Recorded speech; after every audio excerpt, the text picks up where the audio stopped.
What's up, everybody? Welcome to Flagrant. And today we are feeling optimistic. Today we are feeling good. The New York Knicks have advanced after 27 years to the NBA Finals. Let's go. Big applause. We got our boy Nate Jackson here, who came to celebrate the Knicks' victory. He was in Herald Square. He was driving by. You guys probably know him from his comedy. You've seen maybe his Netflix special. You've seen him online. But even Nate, a person from the West Coast, wanted to feel greatness in this city. He booked his shows at the Brooklyn Improv. He did 2 weekends in a row to make sure that he could be here, just in case the Knicks extended past 4 games. But they swept. Obviously, it's what we do in the playoffs now. So Nate, thank you so much for your contribution to New York's Knicks lore. I think I'm the reason you guys won. Just because, you needed somebody who missed basketball as much as me to be in the city so that they just felt that energy. Yeah. Buckets, you know what I mean? Yeah. I don't know if this is good for the city or bad.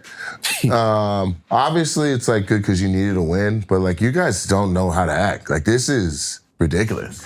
Yeah, we're united, man. This feels like 9/12. You're united in that's hilarious. You're united in anarchy though. They're literally I saw a grandma crowd surfing. It's It's pandemonium. People think New Yorkers are relaxed. I don't know why. We've never been relaxed. That's never. Nobody has ever been let's talk about New Yorkers. Yeah, people think we're chill. People think that we're just vibing and cooling, just smoking weed. LA, that's us. Oh, is that you guys? No, you guys are wound up. What's up, yo? What's up? It's Brick out here, yo. It's fucking Brick out here, yo. What's up, son? Oh my God, son. Fuck, look at that. Wow, son. But you usually just see us angry and disappointed, right? You guys are loud. But we're loud and positive. No. No. You didn't see positivity oozing in the streets right It's not positive or negative. The normal New York that I know is just loud. And then it's not. And they're like, peanut butter, salt, pepper. My girl left me. Yeah. It's not sanity. That's insanity. Yeah, we're insane people. We got to be insane in this city. We're passionate people. Yeah. Yeah. You got Paul. I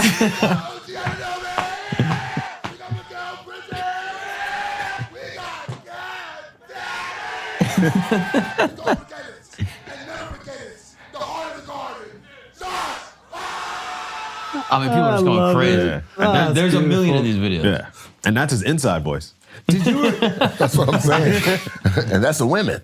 Yeah. That's ridiculous. But doesn't it remind you when you were the basketball team? Yes. Go Sonics. We're back. They approved the 2 expansion teams, so Seattle Sonics will be back. Are they going to name them the Sonics? Yeah, we kept our name. Really? Yeah, that's why Oklahoma's the... What are they called? Don't hate. Don't hate now. You salty.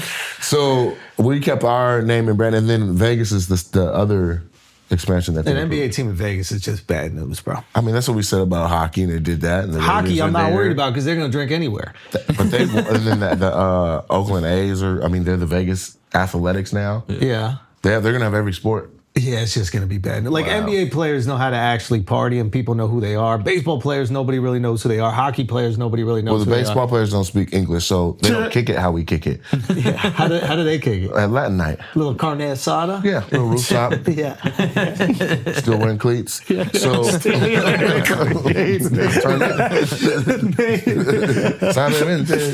You would never complain about your hotel 10 years ago, Nate. I wouldn't? No. Absolutely would. Always been bougie. That's not a bougie complaint. I've been there for 11 days. By the time you hear, you can tell what shoes they got on.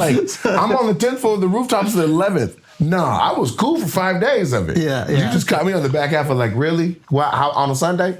It's Memorial Day weekend. Yeah. They've been kicking it extra. But 15 years ago, when you're on the road and you're at some comedy club and you're at a motel for the weekend, you're not even worried about the sounds that are coming out of the rooms next to you, right? Now you're at a different level of success where Latinos can't be stomping on your roof. Oh, they had a black night, a white night, a Latin night. But what was the loudest? Asian night. Really? Yeah.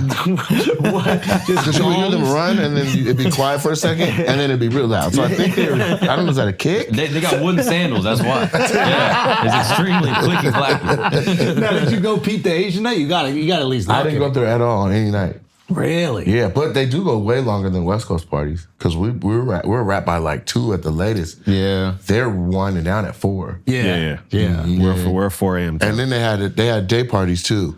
So it will go from like that brunch, like 11 a.m. all the way until 4 in the morning. This is a real city. We have real drugs, bro. It's not. We don't like smoke weed and do and edibles. y'all own them. Y'all own the hard stuff. We use them. Yeah, you guys are out here. It comes here first. And that's what's in these videos. I see drug abuse. I see a little bit of mental, just a little bit. Just a little bit of, This is patriotism. I mean, this is beautiful. Look at that. That's an epic shot. America! That's America's team right But what is there, on the flag? baby. Something's on there. Let's not. We don't got to worry about all that. Oh, yeah? Let's not make a political statement. Right here, man. We're just united as a city. We're coming together. There's something on that flag. Yeah, there's something on that flag. We want to talk. Back the blue. It was the only flag he had at his house. He had to bring something. It's, you can't always plan. Nah, it's amazing to see. Al, how you feeling, man? So I really feel this is a win for America right here, yo. It is a win for America. This is a win for America? This is a win for America. Why do you feel like that? Because like New York is America. Like all the other states are just like, y'all there, but this is, you know what it is. If New York is up, what it is. if New York is up, the country's up. Yeah.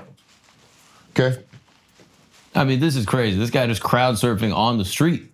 Bruh, and they caught him. Insanity. They caught him. That's Come on. There's someone in that car traffic. trying to leave. They honked, and this is what the response was. And this is just the Eastern Conference Finals. if we win the finals, they really got to shut down the city. No, You I gotta saw get- that. I literally, my car was. You went by that bus? Literally. So we were about to leave and make a left out of there, and they were setting the barricades up. Right, I was like, we can't go left. Like they made us go straight, and everyone. That bus driver in that Prevost bus was turned. He was up in the window, hung up. So he's the reason that everyone was like, yo! And then when the clock expired at the game, like all the cops were like, whoop, whoop, whoop, whoop, whoop, whoop, like hitting them. So the whole street was crazy. Like this is a problem, you guys. Like this, if this is your control, This is crazy. You're gonna have to do love Bane this shit. You know when he blew up all the bridges in Batman? Yeah. That's the only way you're gonna stop pandemonium in New York if the Knicks. They're gonna tear down the Statue of Liberty. Yeah. They're gonna tear up Moynihan. They're tearing that up. Where did you watch the game? at my house. And what was the emotional breakdown quarter by quarter? I mean, it was a blowout by half, so it was really just like, don't fuck it up. They won by like 40. Yeah, it was crazy. Yeah, I know, but the paranoia of New Yorkers, I specifically didn't answer the Knicks group fan. chat until there was 3 minutes left in the fourth. Facts. A lot of people have been like, 3 minutes left they're in the like, fourth. don't talk to me about it, because they've torn my heart out many times. Literally, my hands were doing that. Dan Soder is at the cellar telling me, he's like, yeah, you guys are up 20. And I'm like, Dan, don't do this right now. Do not ruin this right now. Everything is okay. Everything is okay right now. So yeah, I'm absolutely terrified. I'm still fucking terrified. I'm putting on like fake bravado. Who's on the other side then? What do you mean? Aren't they still playing? Yeah, They 2-2. are, yeah. Okay, 2-2 right now, right? Yeah. Where does Kalshi have the Western Conference odds? Can you pull that up, Miles? They still got OKC up? Yeah, OKC's Wow. at 61%, San Antonio at 40%. Yeah, I think, I don't know why I think San Antonio got it. So it's either the alien or the refs. Or the refs. So here's the thing about like if OKC play, and you probably got animosity for OKC because they used to be the Sonics and they left your ass. No, They hated you. I have just nothing for them. You feel nothing. Nothing. Not at all. Not at all. There's not a little nostalgia play. There's not like that used to be my franchise and they yanked it away from me. Of course there's nostalgia. There's nostalgia. Yeah. They brought they had a Durant game, and they just like whatever team Kevin was on at the time, they came back and played in Seattle, and it was just like we were back. Yeah. And it was just to watch Kevin Durant play. You know what is kind of crazy is like great sports city, Seattle. To lose the franchise is the most peculiar. Unannounced. I just don't understand We it. didn't even know they were for sale. It was like July 2nd, 2008. And kids were trying to get into the arena. And they just somebody just came up and taped a lined piece of paper, college rule piece of paper. They're now in Oklahoma City. Yeah. Wow. Dirty. Go Thunder. Dirty. Wow. All we're that back. money out there. Apparently, that was the Starbucks guy, Howard Schultz. He did what? He sold it? According to ChatGPT, it says he Your owned the uncle. Sonics. The team was No, losing don't money put that on me now. and wanted a major They hate renovation. billionaires now. He might have had a T, but He might have had a T.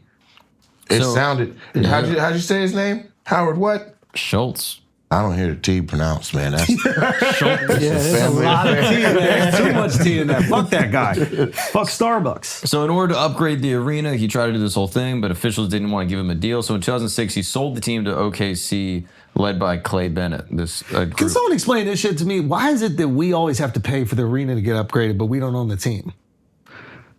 I don't know, but Green Bay owns their team, and I'm just jealous sometimes. Yeah, but that's the only way they're going to have a team there. Yeah. Because if it was one guy that owned that team, that team would be in Vegas already. Yeah.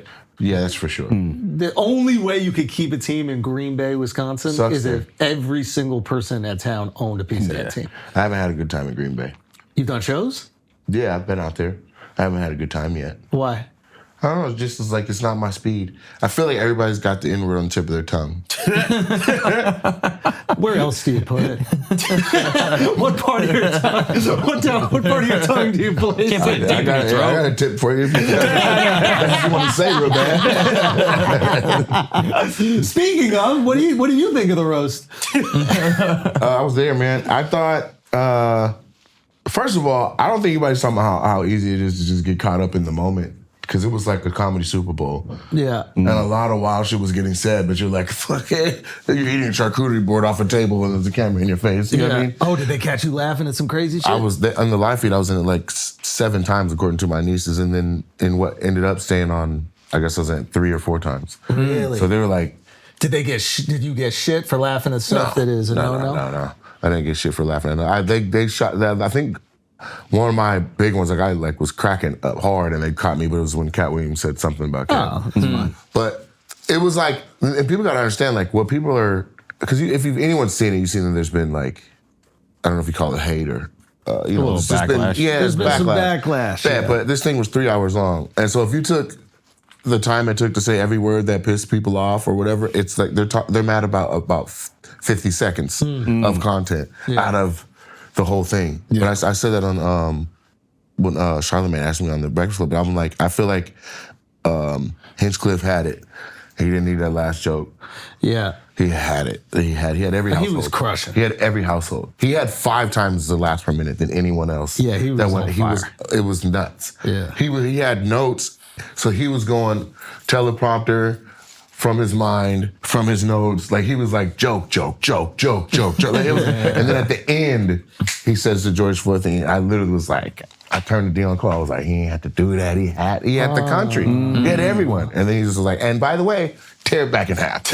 He had everyone. So you think there was nothing else that he said? You think that he would have been just unanimous best part of the roast? If he didn't go there, we might be nitpicking over something else he said, but it wouldn't have been something that is so blatantly like both sides. Like, yeah, he went a little far. Yeah. You know what I'm saying? Yeah. It would have been easy to be like, you're tripping. Funny's funny. Like some of that stuff was like, damn, on paper, yeah, that ain't that funny. Yeah. Even with delivery, you know what I mean? But it wasn't necessary to say. You know, I mean, look at how hard he went so hard. He just lobbed Cheryl a second career. You know what I'm saying? Like, she's back. She got a book, killed a it, Netflix though. special. She killed it. Absolutely, Yeah. and she's a beast. She's been talented for decades, man. That's exactly Facts. like I was a kid watching Cheryl. Both. Yeah. So that's what I'm saying. Like, Yeah.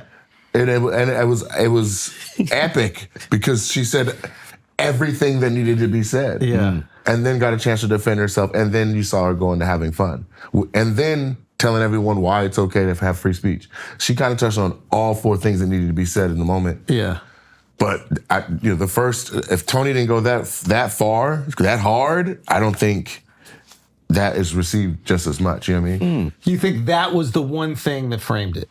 Because it seemed like, I don't know, like there's been some people talking about it. I mean, Chelsea's been talking about it a lot lately. What did Chelsea say? So She's really like saying like she's like casting them out badly. yeah, I mean, What do you mean? Like she's like they're sexist, they're bigots, they're like there's nothing to do with what's funny. And she even brings up what Cheryl wasn't offended by and said that she would be. So she's trying to tell Cheryl what she's offended by. No, you can watch it right there. She's on a pod with Dion, and this is basically what she said. This clip got like 14 million views. Did it? But yeah, I mean, it went crazy viral. But this is basically, we can cut through a couple parts, but. Tony Hinchcliffe and Shane and their backgrounds. I had girls, ex-girlfriends blowing up my DMs that had dated Shane and were telling me stuff about him.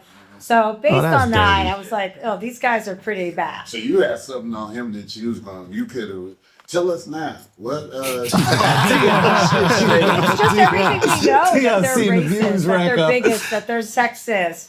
You know, that they think they're like invincible, that they've been canceled for being like, you know, Shane got fired from SNL, but then was on SNL years later. So he got fired. So what happened in between those two events? So he believes, this is per one of his exes, that he's invincible. He's like, doesn't matter. I can say anything I want. Yeah. Do you think that now a lot of like white comics, they feel as though that they can say something racist and it's going to further their career? Well, yeah, they're going to get in with that group of like Roganites and that Austin group of Joe Rogan and all of those guys. She's mic'd up and he isn't. And I just, you know, like that's their MO. Even some girl comics have started to do it, to be like in with that group. Yeah. Man, that Epstein comment hurt her, bro. That's got to be down. Shane said she was at the island. But not even the island. She went to like a small dinner. Small dinner's worse. Like if you were at like a big event he was at, like if you were at Coachella's, like I didn't know he was gonna be at Coachella. But if you had his house with like 7 other people, damn. Yeah. But what if you don't know? You can still not know. I know who's at the dinner with 7 other people. Maybe. How many dinners you been to with 7 It might just other be like, people? look, if that's so exotic. You're like, just trust me. We're going to this bomb ass island. We're about to have dinner. I don't think it was at the island. Yeah, I think it was his New York City. It was at his Either way, we're crib. about to have this bomb ass dinner. Yeah. You know what I'm saying? And in fairness to Chelsea, I think she talked about it a bunch before this. She Like, did. I think she did like in a book and like did it in like her special. And like she talked about meeting him before. So why is she like framing them in this light? This is what I don't understand. Oh, I thought it was the Zionist comment that got her. That's what I thought turned her up too. Because right now, that's radioactive right now. Oh yeah, that's interesting. Yeah. So what is she? She's saying she's a Zionist and No, he said that. Yeah. He said it all in her intro. yeah. Just a throwaway. Yeah. And chuckled all the way through it. Like, like no, I'm serious. She really is didn't go funny. to a dinner. It's fucked up, man. But Anyway. it is funny that like she's sitting there saying that like Shane and Tony are Nazis, and she's sitting next to Deion Cole, who's literally like bringing Kanye on stage, who's selling like Nazi merch. Like there's no conversation about that. You see a at lot all. of hypocrisy. You know what I mean? Like, guys, here's all of our dates in 30 seconds. June 5th and 6th, I'm going to be in Virginia Beach. And then August 8th, I'm going to be in Halifax, Nova Scotia with SNL's Cam Patterson, Lucas Zelnick, and Mark Gagnon. TheIndulgeShows.com for those. And then also, we have the Life Paddle Classic Charity Tournament, June 4th. Shout out Neurogum for doing this with us. All the proceeds go to Baby Quest, which is the IVF charity that my wife and I work with, many other people work with, and just helping people start families. A very expensive process, so it's alleviating that pressure for them. And Neurogum has the Dad Bundle, the Andrew Schulz Dad Bundle that they're selling right now on their website. And if you buy that, or you just want to donate, you don't have to just buy that, but the proceeds will be going to Baby Quest so you can help support. Also, come out to the tournament. It'd be absolutely great. You can sign up, you can play, and we're just going to raise a bunch of money for people trying to start families, playing the most fun sport that there is. Awesome. I hope to see you guys there June 4th. Paddle House in Dumbo, New York. Love you guys. Mark, what you got?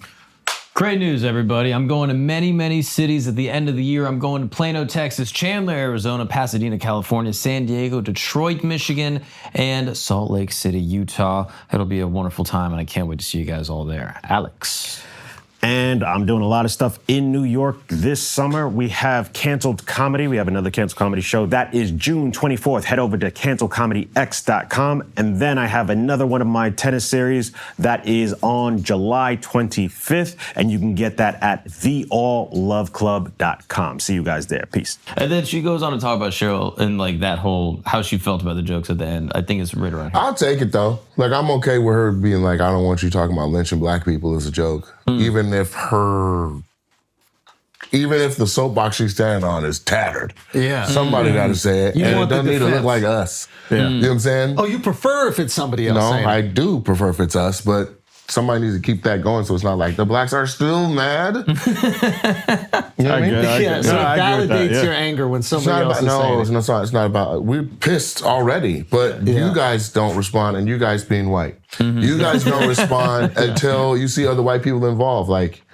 look at the history of what it took to get real change in the civil rights movement. Like, they had to see some white people getting hurt. Like, oh, okay, now they've gone too far. Yeah. So you're saying that white people are the real good guys. It's phenomenal. Yeah. It's just when We you make the real it's change. just when you get you get what you think is a win, the way you act. That's all I'm saying. They used to have the same size parties, and it wasn't for it wasn't for winning. So I'm just glad something was said, but I hate that we have to sit back and be like, Do you ever have to battle that? Like, you're like, I'm a comedian and I say fucked up things versus I'm a black dude. Of course, but I walk up to the line of what's acceptable. I might put a toe over and then I back up off of it. Like, I'm not.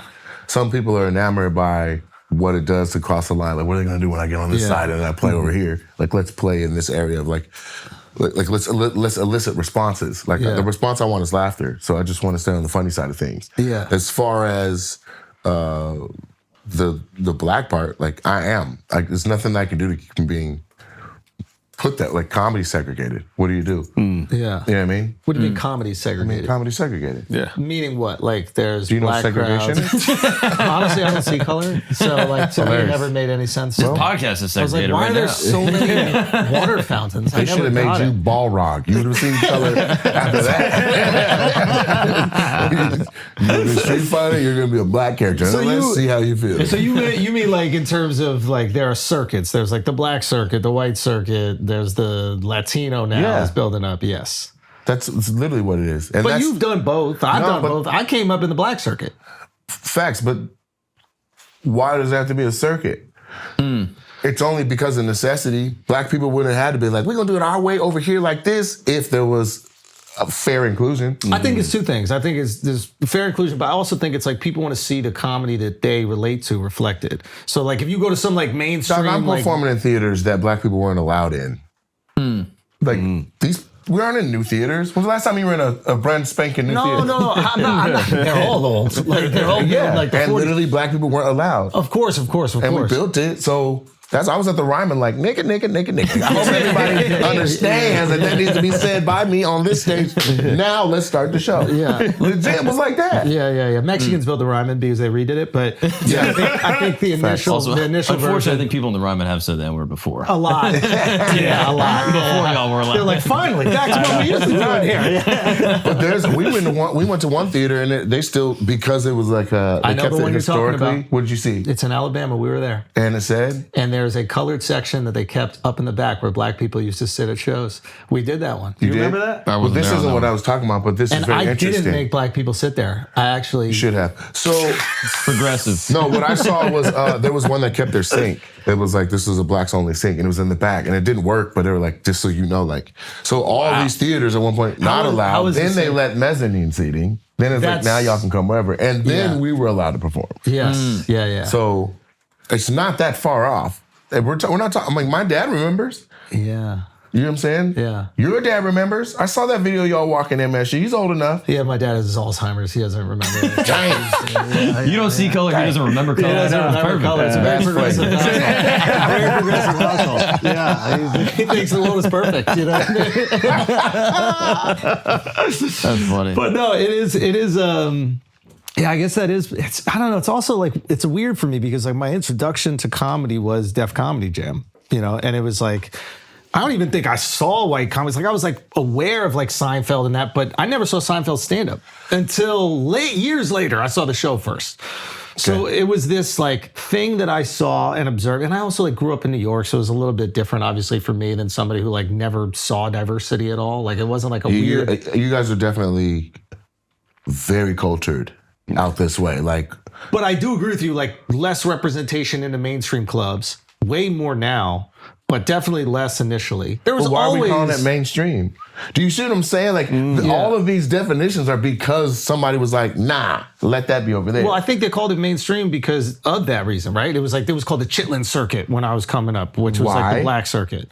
Because you guys love that food a lot. Yeah, they would give free chitlins out at all the shows, dude. That's why I went. I got 5 minutes and a bucket of chitlins. Dude. Even the That's how I got paid. Shout out to Smokey Suarez, man. I love you, Smokey. I love you. Thank you for that. I never got any chicken. She had the parrot inside his shit. I put Smokey's on my. Is he? Yeah. Oh, yeah. I want to talk about that too. So, but yeah. if you look at the definition of chitlins, it literally is why it's called the chitlin circuit. It's the part of the pig that nobody wanted to eat. So they're like, here, y'all can have that. Yeah. And then they made the most of it. Yeah. And now it became cultural delicacy or whatever. So Yeah. I'm not trying to like rah for like the black comics. I'm just saying it is what it is. Yeah. And the fact that you have to circumvent and go around or whatever, or it's the proof is in the pudding when part of Hollywood goes, let's just go to Austin. Explain that. Well, Austin is very red. Austin is not. Austin is like Texas is red. Texas is Yeah. red. Tom Segura was like, what you want is to be in a blue city and a red state. But isn't that every like conservative state? It's like the capital's always like the most like liberal place. You go like the reddest fucking state. Facts, but they're like, keep Austin weird. Like they put effort into it. Keep Austin a real thing. Yeah. That's what being democratic is in a red state. These guys are fucking weird over here. Letting gay people get married. Yeah, it's fucking odd. But isn't Washington like that too? Isn't Washington super red except for? No, Washington's blue. I thought Washington was like where the KKK went or some shit, and then No, like I think you may Seattle. be thinking about Idaho. No, Maybe Oregon. or maybe I'm thinking of Oregon. Yeah. Potentially. Yeah, but Medford, Oregon. those are the same to me a lot. Yeah. All my dad was like, don't stop there for gas. That's all Did I he know. say that? When I was younger, yeah. Like when we were on college road trips, he's like, there's a lot of places you can get gas, but just Yeah. I wouldn't recommend Medford. Gresham. Yeah. They just had a high population of skinheads, like legit. Just tight black boots, big tight jeans, big boots. You know. Now that you can go to Turkey, I feel like that skinhead shit is done. Like I feel like they were leaning into that a little bit because Hardcore. of like hereditary reasons. Germany too. They had hair over there. Not the ones that were in them boots. They didn't. I thought they had. They used to say that my haircut looked like that That's the back old in the school. day. The old one. We're talking about old the one. Neo. Well, We're you talking got about the Neo. sideburns now. Now I got sideburns. That was a thing. I knew nothing of it. And I was like, ooh, who the fuck is that? But no, it's a segregated thing. And that's why I like kudos to you. Like I give roses because you come up cultured, right? Like bet. Matt Rife, right? Matt's little Ohio kid. He came up cultured. Yeah. And so it's not like, it doesn't feel like because of a thing that success is a thing. I'm just saying, like it's like this is how crazy it is. Chocolate Sundays, Yeah. Oh, I love it. Mo Better Mondays, Tripping on Tuesdays, Yeah. Wildin' Out Wednesdays, Crack 'em Up Thursdays. Those are the black shows in LA, and you can legitimately do those your whole life. Yeah. And never do the star of Chocolate Sundays come down on a Tuesday. They're gonna be like, "You all right? You must be here for a check." So just to describe It's a them to the refried people. Wednesdays. Yeah, but just That's Richard Villa's brand. I know. But Slanted comedy. Okay. That's Edwin San Juan. That's the Filipinos. Really? You think I'm making it up? Guess what they call white night? What? College night. I swear to God. no way. Yes. And the weekend's like all-star comedy night where somebody from each one can pop in on a Friday. It's called All-Star. Yeah, but there's never white people in the All-Star game. What do you mean? Look where the... Have you seen an All-Star game? We have to do something called the enhanced games. Dirk. Yeah, but he's German white. yeah. He's like, we don't really claim foreign whites. Yeah, that don't count. You know what I mean? Like Luca's kind of white. But look where the one black show that's the one produced black show was at the store. What you're describing was the LA comedy scene where there was like a night, there was a black night for all these different days of It the week. was. It's still like that. Yeah, but like, What's changed? do you think it has the same cultural impact that it did maybe 10, 15 years ago? Like I remember those nights, to be honest, were the only nights that the clubs were sold out during the week. Now you talking that shit. But like, this is Okay, then how come industry don't go to those nights? So here's the thing that's interesting to me is that industry did start to go. And then those guys did start to pop off. And then those guys started to become part of the all-star lineups. And then all of a sudden, now the mainstream show or the all-star show or whatever you call it, now it's just a kind of normal show where like everybody's involved in it. And then that took, I think, some of the heat off of the Black Nights. I think that they went to Black Nights and they didn't they grabbed who was safe. Oh, that's interesting. Yeah, like I'm from Seattle. I see it all. I'm Black, but in a wildly diverse and or heavily white area. You just see it. I just see it. So you think they were You're telling me the crowds are there on Black Night? Wait, But why aren't the cameras? I'm telling you, or You just said it. I'm telling you what. For the last 50 years in comedy, let's go for as long as we could perform publicly. Yeah. Who's been the top 5 grossing comics? Oh, I mean, yeah, no question. But like, No question of what? who it's been like color-wise? Sure. I mean, in the last few years, maybe it's different. Facts. You hit the scene. Shane is also absolutely Hit the crushing scene. it. You know, And all of that's crushing fine, it. but I think But yes, that- you're talking about Chappelle, right? You're Everyone, talking like about first of all, Chris Rock. everyone is welcome to do stand-up. I don't want to be like, oh, I'm separate. I'm just I'm saying, here's what I see, Yeah. and then I know my own journey. Well, pull it back even further because I think this is an interesting. So back in the day with the clubs on the road, there would be like a week and a month that they had like a quote unquote Black comic come in. Yep.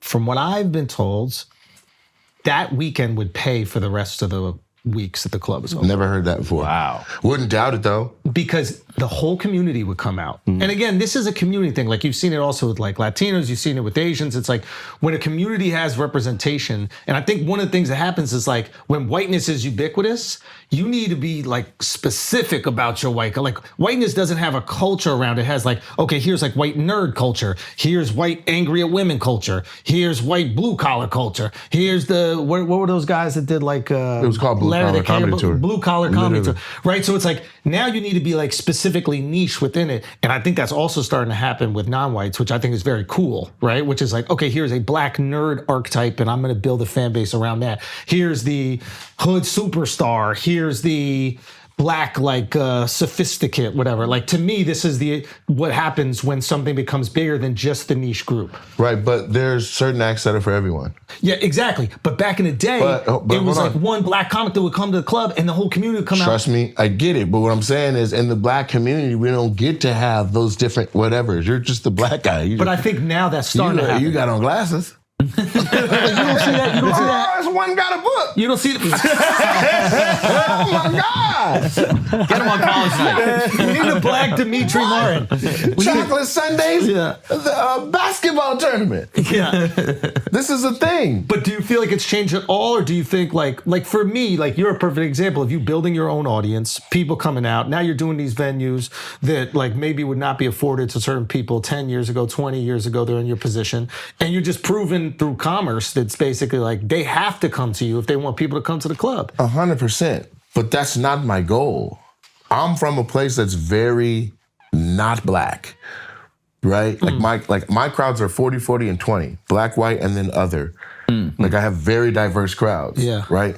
I can tell when a club puts me in the let's market them urban, right?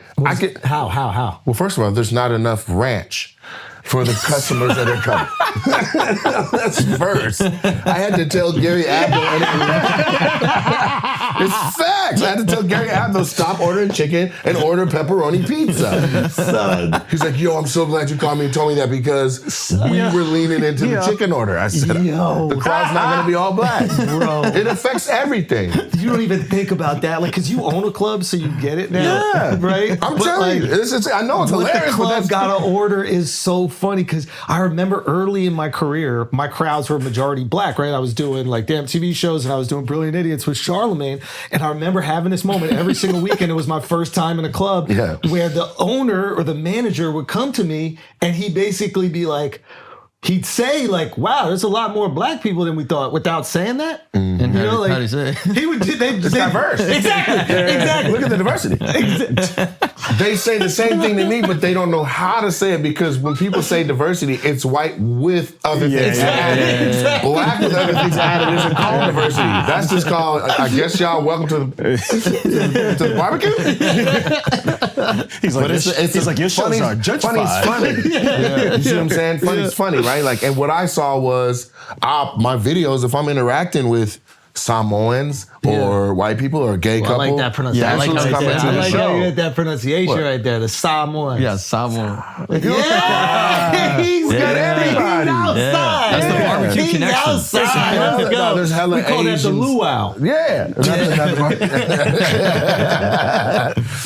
but because if you look on my page, I'm talking to everyone. Yes. Funny. I'm looking for the funny in your life, in every. So that's who's coming because you feel welcome if you see a video and go, oh, okay, he's not bashing gays. He's at least talking to us and having fun. You know what I mean? Yeah. And so I'm inclusive in that sense. And so it's a trip when I see that with me as being as inclusive as I am, how I can be marketed because somebody in their mind was like, he's black, run it black. Bro, they're not used to it. It's just like, and it's something that Who's not used to it? the clubs, I think. No, it's not that. It's just they think it's the archetype.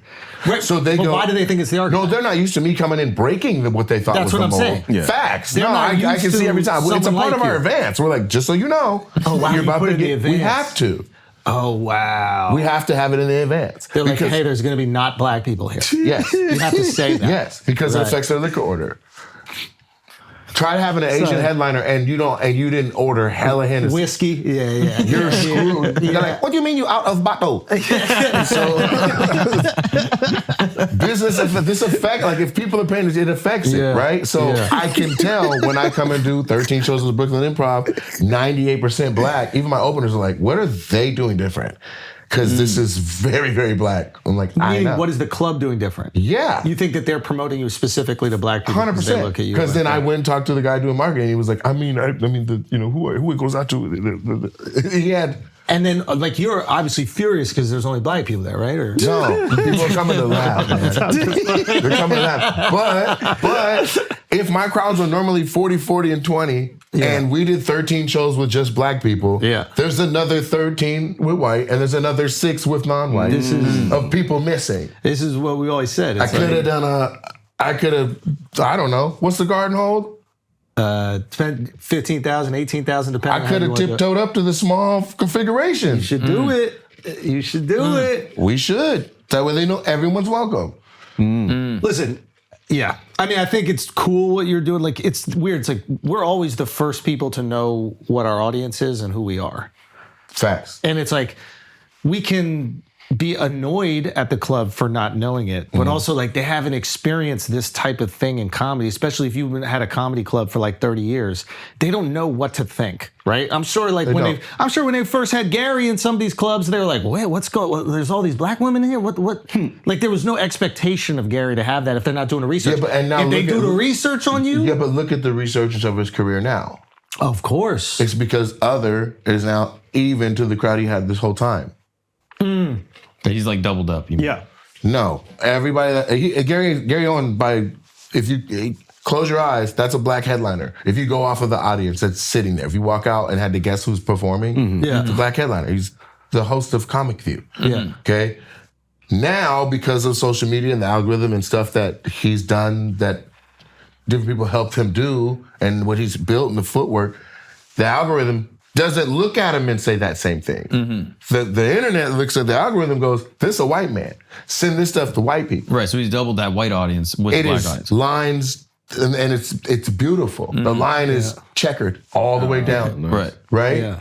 And same goes for like a Joe Coy. Yeah. Hysterical. Yeah. But the internet, the algorithm is going to send them to every nurse in the tri-state area. And not just a Filipino one. But that's because it is typecasting us. Whoever is at the place. Yeah. You know what I'm saying? And I can't there's no way to be like, hey, Facebook marketing, when I say these interests, I don't mean the black people that are interested in that. just let me just put, you know what I'm saying? Yeah. I'm not going to be running ads to people, cauliflower fans. Like, I don't know, what is the key words for how we get to the white folks? Because they like laughing at me. We share funny. We have a good time.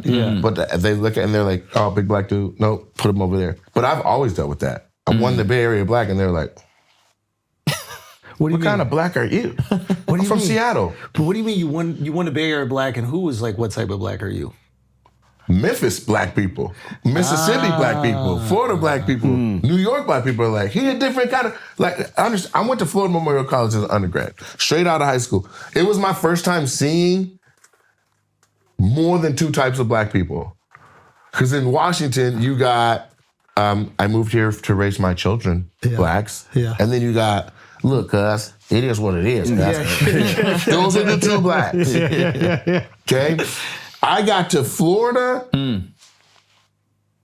Tell us. I mean, you got a Florida boy right here. So then you know what I'm talking about. It's the Caribbean. Yes. I mean, I met Trinidad, the IET, Tobagos. I met Jamaicans. I met Jamaicans from New York, Jamaicans from Jamaica, and they had beef. I was like, we call it oxtail, but all of them. That's wild. I met Haitians. So that was the first time you met black people with an identity. I had a culture shock as a black man, but his identity outside of American blackness. Because that's what you're describing with people. No, who but have these are all Caribbean Americans. heritage. Yeah, but their identity. It's like when you meet an Italian, they could be from Jersey, they could be from New York, but they have this identity that is outside of America and outside of being white in America. And the same thing exists when you meet a Nigerian that grew up here, Jamaican, et cetera. There's like this other culture that is framing their world, the way that they eat, the way that they interact, the way that they speak. And when you're growing up in Washington, you didn't see a lot what do you of that. call an Italian from Italy? No, Gay guy. He's a gay guy. He's a gay guy. That's what we call them. Okay, the straight ones moved here, and then they're out there making pasta. No, what do we call an Italian from Italy? Yeah. Wop. I don't know. What do you call them? Something like guinea, a fucking You guinea. call wet ass pussy? What? Exactly. So I think that like the fact that we have that, but that somebody on the outside is like, those are the Italians. Well, that was the interesting thing that happened with No, Sebastian. but do you get that? Yeah, on the outside I go, those are Italians. I would go, those are the Jamaicans. And they're like, Russ Clark, Jamaica. New York, Jamaica. And then New York, Jamaica, like Southside Jamaican, Queens, Jamaica. Upstate Jamaica. Yes. Like, okay? Canadian Jamaicans. Yeah. Okay? Yeah. But to me, not knowing anything about the culture, I go, that's all the Jamaicans. Yes. Put them all over there. They can argue inside the truck. They can argue inside the building once they're there, what kinds you are. Okay? Italians, you if you're familiar, you're like, that's a wet ass pussy one, and then this is a Jersey Italian. Okay, Then you got Jersey like Shore. That's different, right? Brooklyn Italian. That's different. They act different. Yeah. Okay. So, but I'm sure that's the Italians. Nah, but you know, like when you grow up in the city, you know that. If that's why I said New York is the exception, because you guys don't have a choice. Yeah, you just didn't have the Hasidic experience Jews with walking. You see people living other lifestyles. That You shit got to is at least wild, get bro. familiar. Yeah, it's wild though. So, but even then, there's different types of Jewish people. Yes. Right? Yes. But if you don't know, you're like, them the Jews. Right. And they have to tell you like, well, no, I'm different kind I'm of a that. Hasidic Jew. Yeah, Yeah. Ashkenazi. Yeah. Okay? So if that's what it is, then please know it's the same thing for blacks. But you had to To be like, those are the blacks. Yeah. It's chocolate. They don't Dominican care. blacks aren't even black. It takes effort to be like, I'm going to show that I'm not just with the blacks black. I'm going to go out of my way to go to the other nights. I'm going to make a point to not just go where they tell me I'm welcome. I'm going to go everywhere. Yeah. And the person that does that does sound, move, talk, and walk different. Maybe it's they're more cultured or whatever, but they just do. Like I see a cultural difference between Cat Williams and Chris Rock. Of course. Yeah. Right? Of course. There's somebody pulling some strings that doesn't. They're blacks. You also didn't see it until you went to school in Florida. Facts. So it's an education process. Which I'm not knocking that. But I think and that you're the education process for a lot of these people.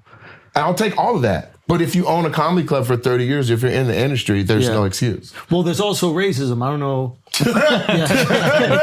There's also You see what I'm saying? Like all of that to get back to explain it. Yes, it is. When you're asking for Friday, Saturday, and they're like, but you're black, we're going to put you on Sunday. Yeah, you're Tuesday, Wednesday, Thursday, Sunday. You guys go during the week, you sell it the whole thing, and it pays for the whole month. The deals are different too. Interesting. For sure. You weren't just getting whole door, even when you did during the week? You. Like if I threw my own show? If you were doing like a weeknight, they would obviously give you the majority of the door. By the time I was eligible for door deals, yeah. But then you're doing weekends anyway, and then you just... Yeah. But there's some leapfrogging that happened with me and the internet. But I own a club. I own the biggest black-owned comedy club in America at 280 seats. I get the calls from the agents that are like, do you want this person? I wish I could say names so you would understand. They're like, here is African-American female beast for X amount. I'm like, that's doable. Also, if you have a weekend open for unknown, never heard of white guy, 85%. Interesting. And then what do you have to say? Are you out of your mind? You're paying her that and him that? Why wouldn't you be offering me his deal for her? That person has 30 years in comedy. That person is hysterical. That person's, like, what's the difference? Yeah. And it's not even about asses and seats. You just got this person's 30-year career set up to be half-papered forever? Wow. Interesting. Even though that person's a draw and you know that person's going to sell no matter where they go. It's not about selling out at that point. I mean, for the unknown white guy wasn't no draw. They're like, let's grow it together. Oh, wow. So even the way that they're marketing clients to you. You don't even know it. Holy shit. People don't realize it. And that's what I'm saying. When I'm sitting here talking, I could easily just be like, oh man, he's all wound up. Or I could literally be seeing this shit every day. And then when I go into the city and I see 100% black audience, I'm like, somebody missed something. Or if it's all white, I'm like, okay, we went too hard the other way. Like, goddamn, where'd you put the flyers at? Too much cauliflower. All right, guys, let's take a break for a second. I'm going to be honest here. I did not realize how much water quality actually matters until I switched to Jolie. Okay, sometimes you can be doing all the right things. You're using good products, taking care of your skin, your hair, something still feels off. And that's because most people don't realize how much water quality actually affects everything. Regular shower water can contain chlorine and heavy metals, basically everything you don't want hitting your skin. Everything that makes New York pizza good is not going to make your skin amazing, okay? And that's where Jolie comes in. It's clinically proven filtered shower head designed to remove those impurities, and it makes a real difference. Skin feels calmer, hair feels softer. It's like your shower is finally working for you instead of against you, and it's an easy upgrade. The Jolie shower head installs in minutes, fits all showers, still delivers great water pressure. It's a simple way to elevate your daily routine without changing anything else. The Jolie shower head is the perfect base for your routine because if your water isn't right, nothing else performs the way that it should. It even looks great too, sleek, clean, gives you bathroom, that luxury spa feel. So if you want to upgrade your skin, your hair, your whole shower experience, try Jolie risk-free for 60 days by going to jolieskinco.com/flagrant. That is jolieskinco.com/flagrant. Jolie is also available on Amazon. Guys, for years, protein bars have been the go-to snack for a quick protein boost, but finding one that delivers real protein without excess calories and sugar has been nearly impossible. Most bars contain around 15 grams of protein while packing 300 plus calories and loads of sugar. That formula stayed the same until now, okay? David's Protein Bar redefines what is possible. David delivers 28 grams of protein in just 150 calories with zero sugar, giving your body what it actually needs without the unnecessary fillers. And they are now available at Walmart. With 40% more protein, 50% fewer calories than the leading protein bars, David offers a superior science-backed protein boost that doesn't compromise on taste. It's not just another protein bar. It is the future of protein. Perfect for the gym, on the go, or anytime you want maximum efficiency from your nutrition. Listen, all of our listeners can buy 4 cartons and get the 5th for free at davidprotein.com/flagrant, or you can find David nationwide at a Walmart near you. Be sure to check out the 4 packs of salted peanut butter and the blueberry pie exclusively sold in Walmart stores. Now let's get back to the show. Hearing this is refreshing, but it's just interesting, like my trajectory with the business. You came before they were defining what pocket to put you in. That's the thing, and it's like, You know what I found out? Yeah. Matt arrived. You were his impetus. He saw you posting the videos, and he's like, "I'm gonna do that." Yeah. He was mine. He came to my club, and he didn't sell one year, and the next year he did. And then I said, "What did you do?" He was like, "Get on TikTok." Yeah. That was it. Yeah. Then that's the rest on me. But so thank you. You're welcome. You're welcome. Yeah. Who was Run with yours? Who's the start of this? Let's film ourselves and put it online. Did you see someone do something? Russ, the musician. Really? I thought you were gonna say Russell Peters. No, I mean, shout out Russell Peters. And Russell Peters gave me a glimpse. So like early in the career, it was basically like I want to make it through like the traditional ways or whatever. Get a premium blend, get a fucking Comedy Central half hour, all those things. I was never, given any of those opportunities. And like... Me too, but they wouldn't put me on the channel. Exactly. Gotta go on Black Entertainment Television. So I couldn't even get on that. Right. Well, I did. I got on MTV2, which was basically Black MTV2. They just didn't want to say it like that. And it was awesome. And we got all these crazy things. And then I did the pod with Charlemagne, and Charlemagne is just the fucking man. And like, all of this is downstream from him, by the way. And, but like I was able to kind of build up a little audience online. And then there was some maybe residual of the MTV stuff. But I was never like really selling out with the MTV stuff. Okay. Tried to do one more shows like for Vice or something. I was like, if this shit don't work out, I'm putting everything online. And I put out a special that I couldn't sell anywhere online. And then the next weekend, I like sold out a club, but it was like paper sellout. Either way they came. Bro, back in the day, if the room is full, I moved the needle. And plus the people don't know anyway. They don't know. They have no idea. The person next to them paid $5, exactly. $3. They're the only ones that think that they didn't pay. Yeah, each one is like, I got a deal. Yeah, exactly. So I put it out, and then I saw Russ doing this thing where he put out a song a week. I saw that too. And I was like, I don't know how long his run was, enough. but he was on it. He was on it. Yeah. And I was like, I'm not working hard enough. So I was like, I'm gonna do 52 weeks of comedy. And for every week, I put out a new clip. And I was just cutting them myself a lot. And then it was just and like. captioning was a bitch. At first I didn't understand captioning. And then we figured out the idea was basically like most people are watching this shit on the subway or the bus. So they can't put it loud. They can't have the volume on unless they're Puerto I just Rican. figure I'm like, they're sneaking at work. I figure they're sneaking at work. Or sneaking at work. So I'm like, okay, we need to at least engage them in some way. So it was other things that we started to like find, different things. Some things happened by accident. Like when we were doing the turn your phone videos, we just didn't want to re-edit the whole shit vertical. So we were just like, turn your phone. And it was so funny, like the way that people reacted. They were like, they found an engagement hack. When you turn your phone, you can't scroll. And we were like, oh yeah, that's what we did. That's hilarious. But anyway, I thought that was so ingenious. That was Mark and I and Alex and just locked in a fucking room, and shout out Robbie Slovic. But like we just put out content, and then things started to build, and it built in the coolest way because it just sent it to people who fuck with the comedy. Were you teleprompted for those? For when I did the Turn Your Phones? Yeah. Okay. It had to be. It was just too many. I was like, how big is this many motherfucker's brain? Nah, small. I was sitting on my toilet like, God damn, this is a lot of work. Small. Very small brain. But yeah, it was like, anyway, putting the stuff out there, and then all these different people got to access the content. So when I did hit the road, it wasn't this like, hey, let's build this act together like they used to, kind of like pitch the clubs back in the day. We were able to get people in. They still do it. But then you got diversity right away. But you got the internet that's like, I like this guy. Exactly. Mm-hmm. Yeah. And I hate to say it, but the internet doesn't see color unless we literally make an effort to force them to. Yes. And if you don't force them to, everybody's just going to come to your stuff. Because they're watching it all in private. Yep.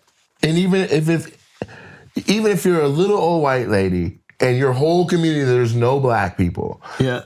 In that, when you get in the right algorithm, you're like, this is my thing. So then when that person's coming to town, here's a little white lady at a show where you were like, what? Okay, I did a show in a theater. They had another theater. William Shatner was there. Okay. The staff was like, literally, couples were coming up and they're like, you guys going to see William Shatner? Yeah, they're like, no. Wow. We're going to see Nate Jackson. Yeah. You guys go, like, my manager's assistant's dad and his girlfriend came. These are like really old white. They just came up and they just started guiding them to William Shatner. Like through both lobbies. All right, where are you sitting? Wow. Yeah. They're like, we're here for Nate Jackson. Like, really? Oh, well, go back that way, follow the blacks. Like that. Like, and so That's the most genuine form of it. I agree. But what I am concerned with a little bit is like now that there's so much content on the internet, not just stand-up, in an effort to get it to the right people, the algorithm gets more sophisticated. And then I think you lose a little bit of the diversity. Like the algorithm doesn't take a chance like it used to, where they would just send a clip that you did to Filipinos that got nothing to do with Filipinos, but they're like, they like stand-up, so they'll probably like this thing. Now I think it's getting so specific that it might send it to the exact group of people they think will like it, and then you lose a little of this cool flavor of somebody experienced something that had nothing to do with them that they actually enjoy. So I'm like, there's a little part of me that goes like, does everything just become heightened in a specific niche, especially in this time? Yes. Are you noticing the same thing? Because you put out a lot of Yeah. I put out like 40, I don't know, I think I'm putting out somewhere between probably 3 hours and somewhere between 3 and 4 hours of material a month. It's crazy. It's going out. Yeah. Wow. Bro, it's the volume is... And so I know it's yeah. getting niched off. Right. You know what I'm saying? And You feel it, right? Yeah, but I make an effort to be like, we're posting the fishing video. We're posting the video with the amputee. We're posting the video with the gay couple. Like, Oh, interesting. So you're I you're literally have to come actively out and be like, fighting back against Yeah. where the algorithm wants to send you. I'm paying attention to what the internet's doing and I'm adjusting my set. That's interesting. Which is what we all do, right? Like you saw, I sat down on stage. I'm very physical. I was the biggest physical guy, big old, just running around. Me and akin to like a Rodney Perry. And then I ran out of the video. I ran out of the damn screen. I ran off camera 2-3 times. I was like, let me sit my fat ass down. So then I sat on the stool, and that's why they're like, does he even stand up? Right? Because I didn't have people. I just had a tripod. I set it in the back. When I ran off, and nobody was there to be like, get back between those lines. Now it's different. But yeah. I remember those days. You got the tripod in the back. Half the clip got like a server's ladder there, and she ain't even serving. She's just like watching the show. Yeah. Like Yeah. she can't even be upset. It's in the way. The people laughing and the camera shaking. Yes. You know, like this was at a different time in the internet where like rough things were really valued. Yeah. Because people thought that they were almost stealing. They're like, I get to watch stand up for free. I can only watch that on HBO. I can only watch that on Comedy Central. Yeah. And then we were serving, not to get caught up in nostalgia, but like there is a beauty to the roughness of it. You know, I always think about like, how do we bring a version of that back where it feels heightened, but it has that intimacy of the early days? I thought of a couple ways. Talk to me. Stop bagging up phones and encourage them to film. Bro, I want you guys to start filming when you leave home. yeah. You know what I'm saying? Film from the house, like make a vlog, and I want to see it from your little dirty angle with the fat guy's ear in your shot and all that. Like you're just getting it how, like it's because we're doing table kills. Like you'll take that table out, put the tripod right there. There is no way someone's in the way. But if you're like just getting gully with it, like you and you guys all airdrop it to this MacBook before you leave. And then you got this wild footage from all over. Aren't you worried about losing material? Because I know you're doing a lot of crowd work, but like you obviously have That's jokes. the conversation we have a lot. I don't post jokes. I don't. But I have like my set right now, I'm trying to get it back down, but I'm doing like 88 minutes on average right now. Wow. And so there's like 35, 40 of just I just come out on their ass, pause. Now are they and then I'll open it up to crowd work. But are they so basically whatever you give people is their expectation for you. So if you give people crowd work, they're gonna go, okay, this whole show is gonna be crowd work. So they're for sure online being like, all he does is crowd work, and people are like, go to a show, it's way more. Well, no, I'm saying when they show up, Yeah, I've had that too. and are they upset when they don't see it initially? No, because they get it. Got it. Okay. The jokes are, it's not like me doing my material keeps it here and then I go, all right, crowd work, and then we come up here. Your material is conversational in the same way. No, I'm ripping. I'm sweating wet, wiping my brow, and then I'm like, are you motherfuckers ready for some crowd work? After that, then they're like, oh, like the other night a guy was like, nigga, that wasn't the crowd work. Yeah. Like he didn't even realize I came out. Yeah. I'm trying to, that's that hunger, that young, when you're like, I gotta kill. I still have that. Yeah. And now it's a chip to where I'm like, okay, y'all think that The crowd work is. How can that possibly be better than something I looked at jokes. twice? Yeah. Also, how can it be raw? Like, if it's the second time I said it, I'm trying to channel how I said it so that it felt as authentic the first time. Right. Mm-hmm. The crowd work is the most authentic, purest form of stand-up, period. Mm-hmm. Otherwise, you're a teleprompter. Yeah. Do you get what I'm saying? Yeah, the pushback I would say is that, like, I don't think that a joke you really believe in and care about is inauthentic. I think that recreating that moment... But I wouldn't say that's pushback. I'd say that's just a different conversation. Yeah. If we're talking about material, bet. Yeah. Like, let's say the material is about your father, right? Like, how can that be inauthentic? Exactly. Right? Exactly, yeah. But... if you talk to somebody and right there they tell you they have Alzheimer's, and then you are pulling from your what you know about it, and making I think people knock crowd work, and I don't think it's fair. I think there's a lot of frustration around comics who maybe they don't. There's a lot of shitty crowd work out there, but there's also a lot of shitty just jokes out there. Yeah. Mm-hmm. But like, I also think that there's a lot of comics who like they just don't feel inclined to talk to the audience. They're really not curious about the audience, and they're maybe not good at it, but they see crowd work as the way to succeed. So there's like a little resentment maybe for it. But I think if you're genuinely curious about the audience and you enjoy the interaction, I do. You shouldn't shy away from it. Mm-hmm. Like, because some people are being critical of it. I feel the same way about impressions. Like, some people like hate impressions. They're like, it's not stand-up. It's cool, but it's not a joke. But then there are some people that do impressions that have jokes built into it brilliantly, and you're like, that's unbelievable. Mm-hmm. So I just think there's levels to all these different styles of comedy. People are going to get money. People are upset or frustrated by crowd work just because they see so many clips of that. Like, those are the clips that people are putting out more than their actual. Because that's what you can recreate. You can't put 4 hours of jokes out every week. So now people are just like, oh, this is what everybody does now. Well, that's what I was tempted to do. Because like I like how Josh Johnson is like, I'm going to focus on this one thing and lock in. It's unbelievable. And just impressive. pin game it. It's all good. He has to have a writer's table. I don't give a fuck what anybody says. I don't think Josh does. I'm sure it's all him, but I'm just talking shit. But I'm like, are you fucking kidding me? Like, on what flight did you write that hour? Well, here's what he has that you don't have, is autism. And that allows you to lock in and put the pen to paper for 7 straight days with an hour of new material about it. It's unbelievable. Like, we were asking him, like, how do you do it? And he was like, that's just all I think about.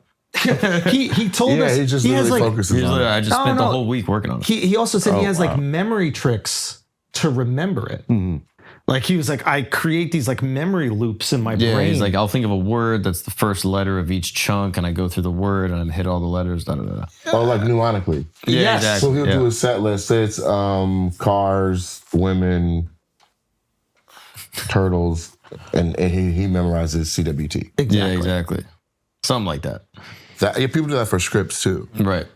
Yeah, that's basically what and he he's does. got a script that he got to remember every week. But even when I'm like breaking down sides and stuff, or about to go act into a scene, and I'll take the most powerful word from each block, and then I'll remember it. Right. You need triggers. Yeah.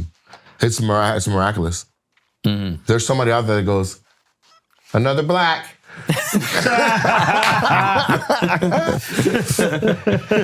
Should we rip some feelings of facts? Yes, let's rip some feelings of facts. Okay. Have you seen the enhanced games? People online are panning it, but basically it is a. Do you know what it is? The enhanced game? I just bought stock in it. Did you really? Are you shitting me? No, not good. I did it. Not good. I mean, it's just like they're just trying to pump up peptides, right? Like, that's all it is. That's not peptides.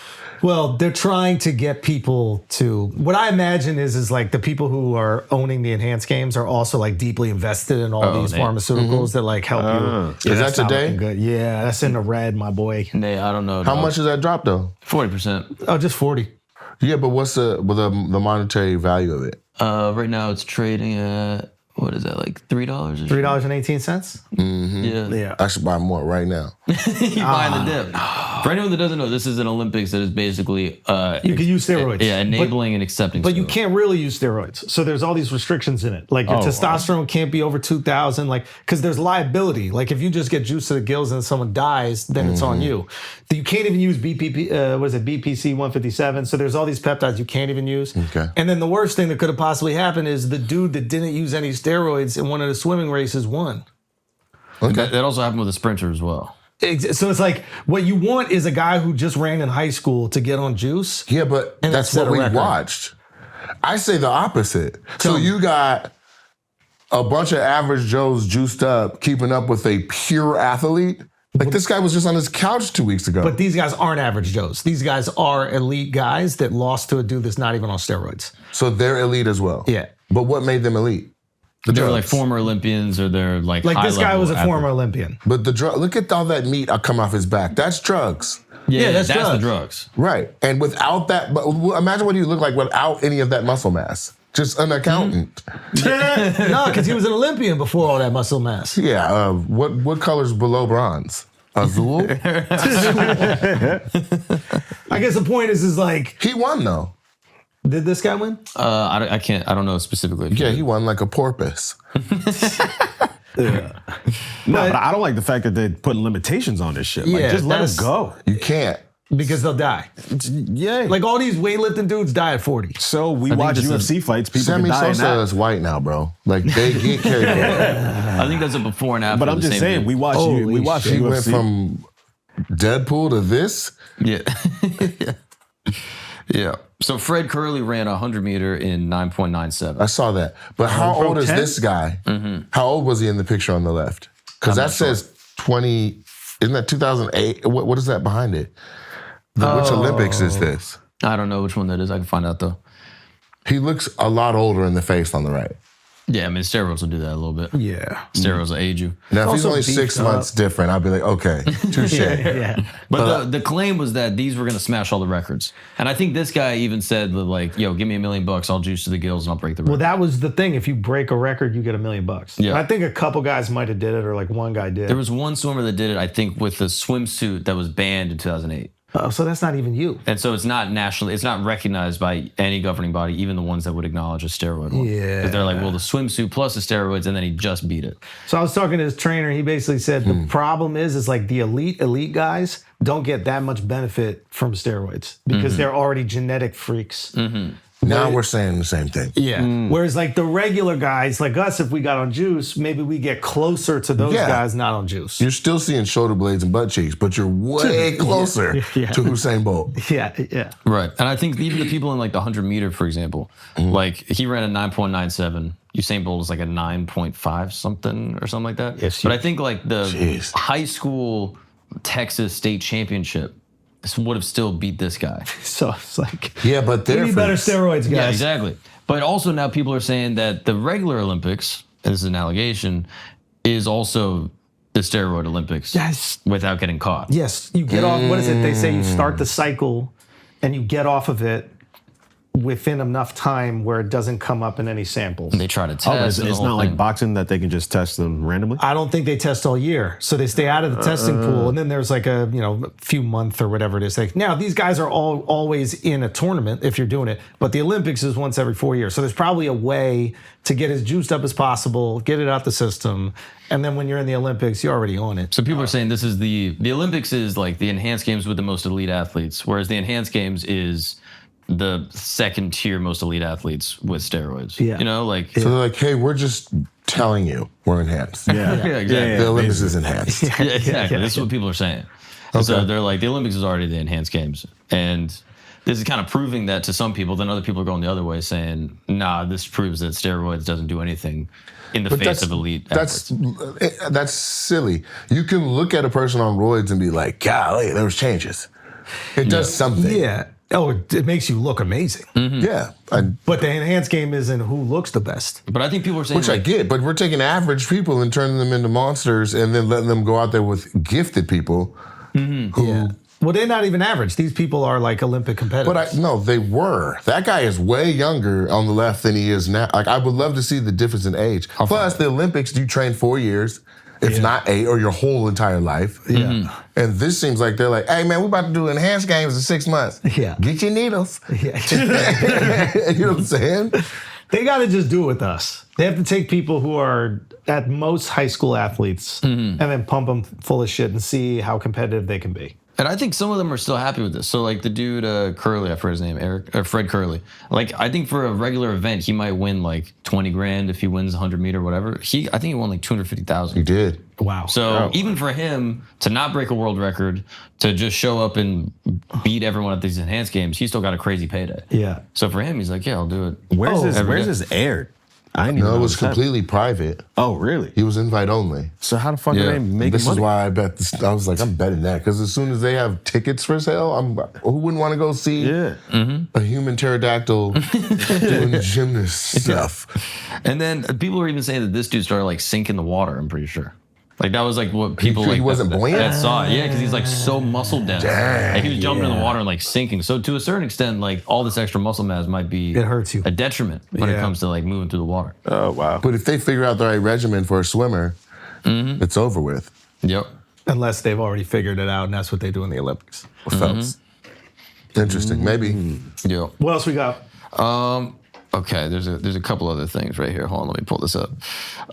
There's a guy on Fox News that was allegedly wearing a mask. Oh, yeah, this is I crazy. saw that. Did you see this? I think the neck was loose. Yeah. Yeah. Here, I'll pull it up right here. This is But why are we saying allegedly? We all saw the neck. Well, he wasn't wearing a mask. Well, it's difficult to say. So this is He's the not. clip that went viral. Does he have the smoking thing? He's in the position to demand those. So I think in that sense, he controls the narrative and when he would strike. So you see I'd the also neck part say here. that patience Yeah, so in the we're saying that's request a skin from flap? Qatar, UAE. So people see this video, plus they also see Fox News having a history of bringing on people that might not be the people that they're interviewing. So like there's been a bunch of clips where it's like former Antifa member talks about how they're gonna destroy cities and it's just like a dude with a mask. Yeah. And they're like, oh, this is just like an actor, someone that they brought in to like Really? Yeah, to like talk crazy shit. So that's what the whole allegation is, and everyone's kind of run with the story that this is a guy wearing a very realistic mask.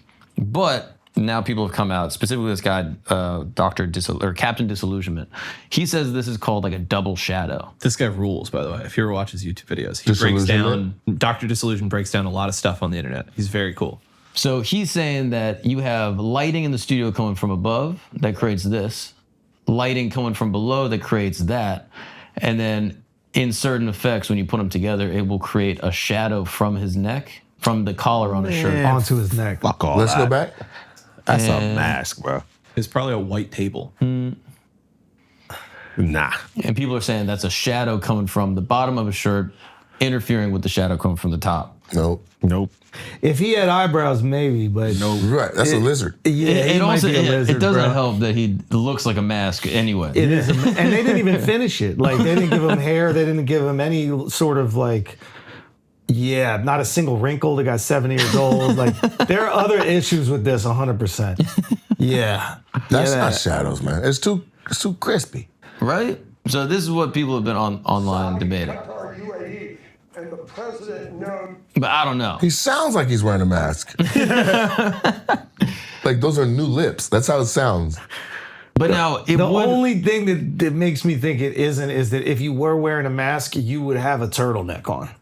Like you wouldn't unbutton 3 buttons because you know you're wearing a fucking mask. He's supposed to be buttoned up. Somebody's like, we got to mic you up. It has to be outside of your thing. And And he's like, well, I'm a rat. So how do you want to navigate this? But it seems like such an obvious mistake that even if you're running some type of psyop to cover someone up, I'm like, I feel like you would fix that. Unless that's what they want us to think, Mark. That's a mistake. That's a mask. So you're saying mask? That's definitely a mask. I'm not convinced. I think it could be a double shadow. Oh, did Epstein kill himself also? Come on, man. and then go viral. Yeah. Hey, everybody, it's not me. This guy's not had eyebrows since 2011. I'm trying to find like an old You photo. always find a good one. You got his neck in 2011 though. Okay, Thomas Massie loses his seat in Congress. I don't know if you saw this. Nate, what do you think about that? I don't know what we're talking about. Well, there's this guy who's basically saying like we should expose all the people that were involved in the Epstein stuff, and he's like, why are we going into this war in Iran? And he's like, why are we ballooning the budget? And then people were like, that guy seems like an asshole. We shouldn't vote for him. Yeah, he was in the He House of was a Representatives. whistleblower, basically. Not even. He was just proponent for Epstein transparency. And he just went against Trump's agenda. Where? In Kentucky. Kentucky. It wasn't even it was a primary. It wasn't even the main election. Yeah. So they just brought this guy out of nowhere. I've never even heard of this other guy, Ed Gallerine or something like that. And Really? Yeah. Ed's whole thing was like, let's not expose anything about Epstein, and let's send your kids to die in Iran, and let's balloon the budget. And then people in Kentucky were like, that guy sounds like an American, dude. Like that's a real patriot. Yeah. Right there. And Trump kind of blew up this whole thing in like a small local election in Kentucky into like this national news story and used his leverage to get him out. And then all these lobbyist groups spent fucking what do you millions mean? of dollars. Like he brought national. Yeah. Trump was going hard, being like, we got to get Massie out of here. Because Massie is a Republican, but votes against the party a lot. Oh well, yeah. If that's what time it is. He votes against the party in times where he should. But they don't want it. He doesn't want anybody to be pushing for. Exactly. Hell no. So where I can get you out, I get you out. So But they just spent so much money. They spent $30 million on this fucking in the little Kentucky. primary. In Kentucky. In a primary, not even the main election, for who's going to be the Republican candidate. Yeah, that's insane. And it's groups that got nothing to do with it. I don't like that. The PACs don't even have nothing to do with Kentucky. All the PACs. And the PACs they're not even pushing the agenda of the PAC. They're just being like, yeah, this guy's an asshole. What I think is interesting is like if I'm gigging and I'm like in a place, I will actually like be exposed to it to see how ridiculous it is. But like now it just sounds crazy shady to me. Yeah. So now people are very disillusioned. Like anyone that had any semblance of hope, where like they're looking at a Thomas Massie or like a Ro Khanna, being like, these guys are fighting the good fight. Yeah. The second they do it, He's they more get, dangerous now though. Ooh, what do you mean by that? going that? Because now he's his own boss. Yeah. President's not his boss anymore. That's By way of how politics is set up, he can make way more noise So outside he of could keep politics. talking his shit without the restrictions of the Martin Luther government. King Jr. wasn't no senator. Yeah. He was Malcolm X. And people say he's going to run in 28 for president. That's interesting. You'd be way more agitating if you're not in the system. That's interesting. Yeah, that's a good point. And he's like seems like successful on his own right, like before politics. Yeah, he was, went to like MIT. went to MIT, started and sold his own tech company, independently wealthy. But now he can really focus on agitating. Yeah. Right? Like he was doing his job and being an agitator. Now, just agitate. Just agitate. And you got the information because you were on the inside. Like you knew who the Epstein client list was. I heard him say he was going to say it before he left, which would be fire. Yeah, his final He said day. he was going to drop the bomb Say the before he names. left. He'd be Yeah. like, Chelsea Handler was there.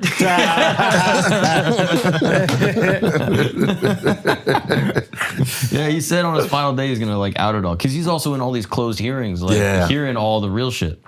They're like, I think he went through all the unredacted files and all that stuff. Yeah. So it'd be interesting to see. Light what it they put up, out with. man. Light it up. Colbert officially had his final episode. Did you watch? No. Not when it was ever. Nope. Did you ever do a late night? No. Was that ever a dream of yours? Yes. Really? I'd like my own late night show. Oh, but that's different. Did you ever want to do like 5 minutes as a comedian? Yeah. And who was your goal growing up? Like, what did you want to do that 5 minutes on? Well, I was watching, like Johnny, because I was just a kid in the. How old are you watching Johnny? We watch reruns. You don't watch reruns and stuff?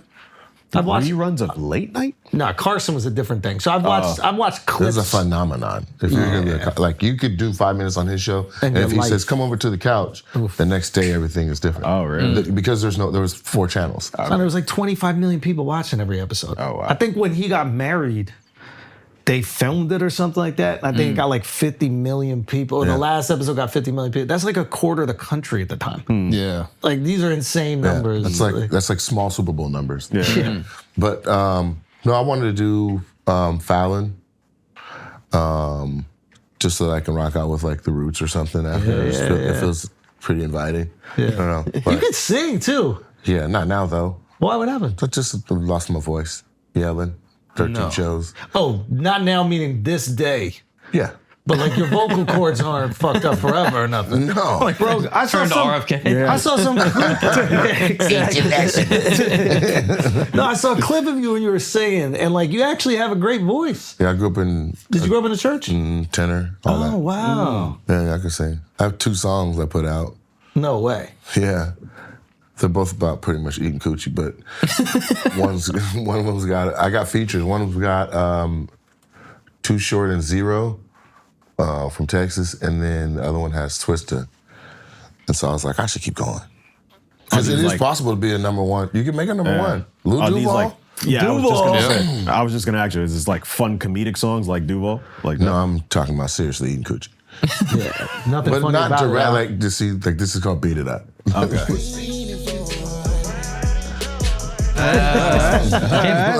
Can't play that in church. Beat up that Lord. Beat up that devil. But yeah, so the other one's called the Cookie Monster remix, but we don't have to make this about music. But Guys, boner time.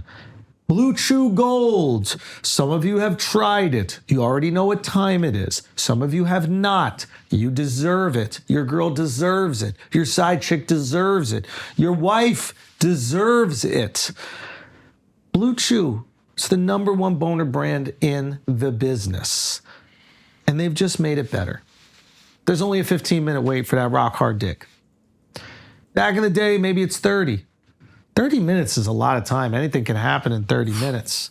Anything can happen, especially you not getting laid. 15 minutes, that's like a 99% success rate. 15 minutes, you don't even have to take it until you're back home already hooking up. The process is simple. You can get it all online. You get started today at bluechew.com and you go for gold.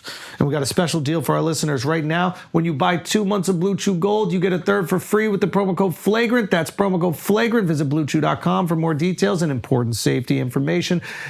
We thank Blue Chew for sponsoring the podcast. Guys, you wouldn't hire a barber to fly your plane. You wouldn't hire your electrician to do your taxes.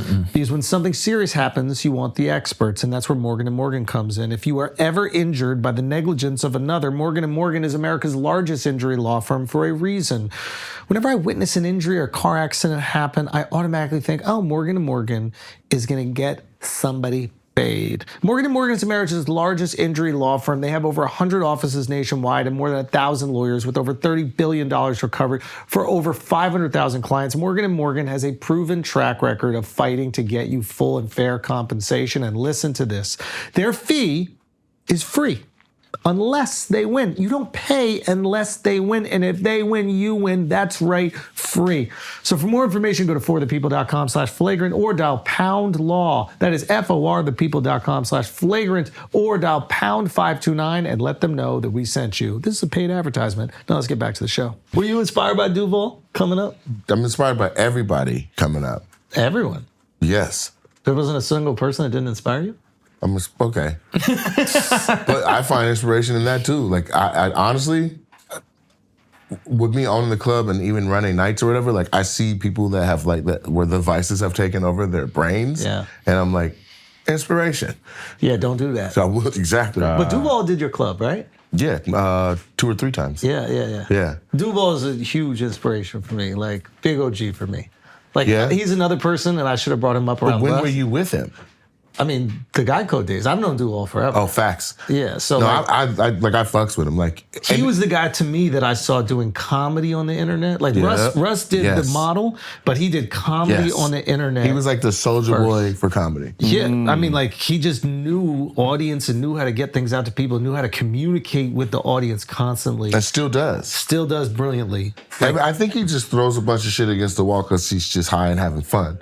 And then but every now and then, I don't know if I have anything to do with it or if he's already masterminded this shit. But like how he's sitting there squatting in front of that waterfall right now, and then a couple months back, he just did one fucking round, and I was like, more of this, then throw your own Camp Flogna.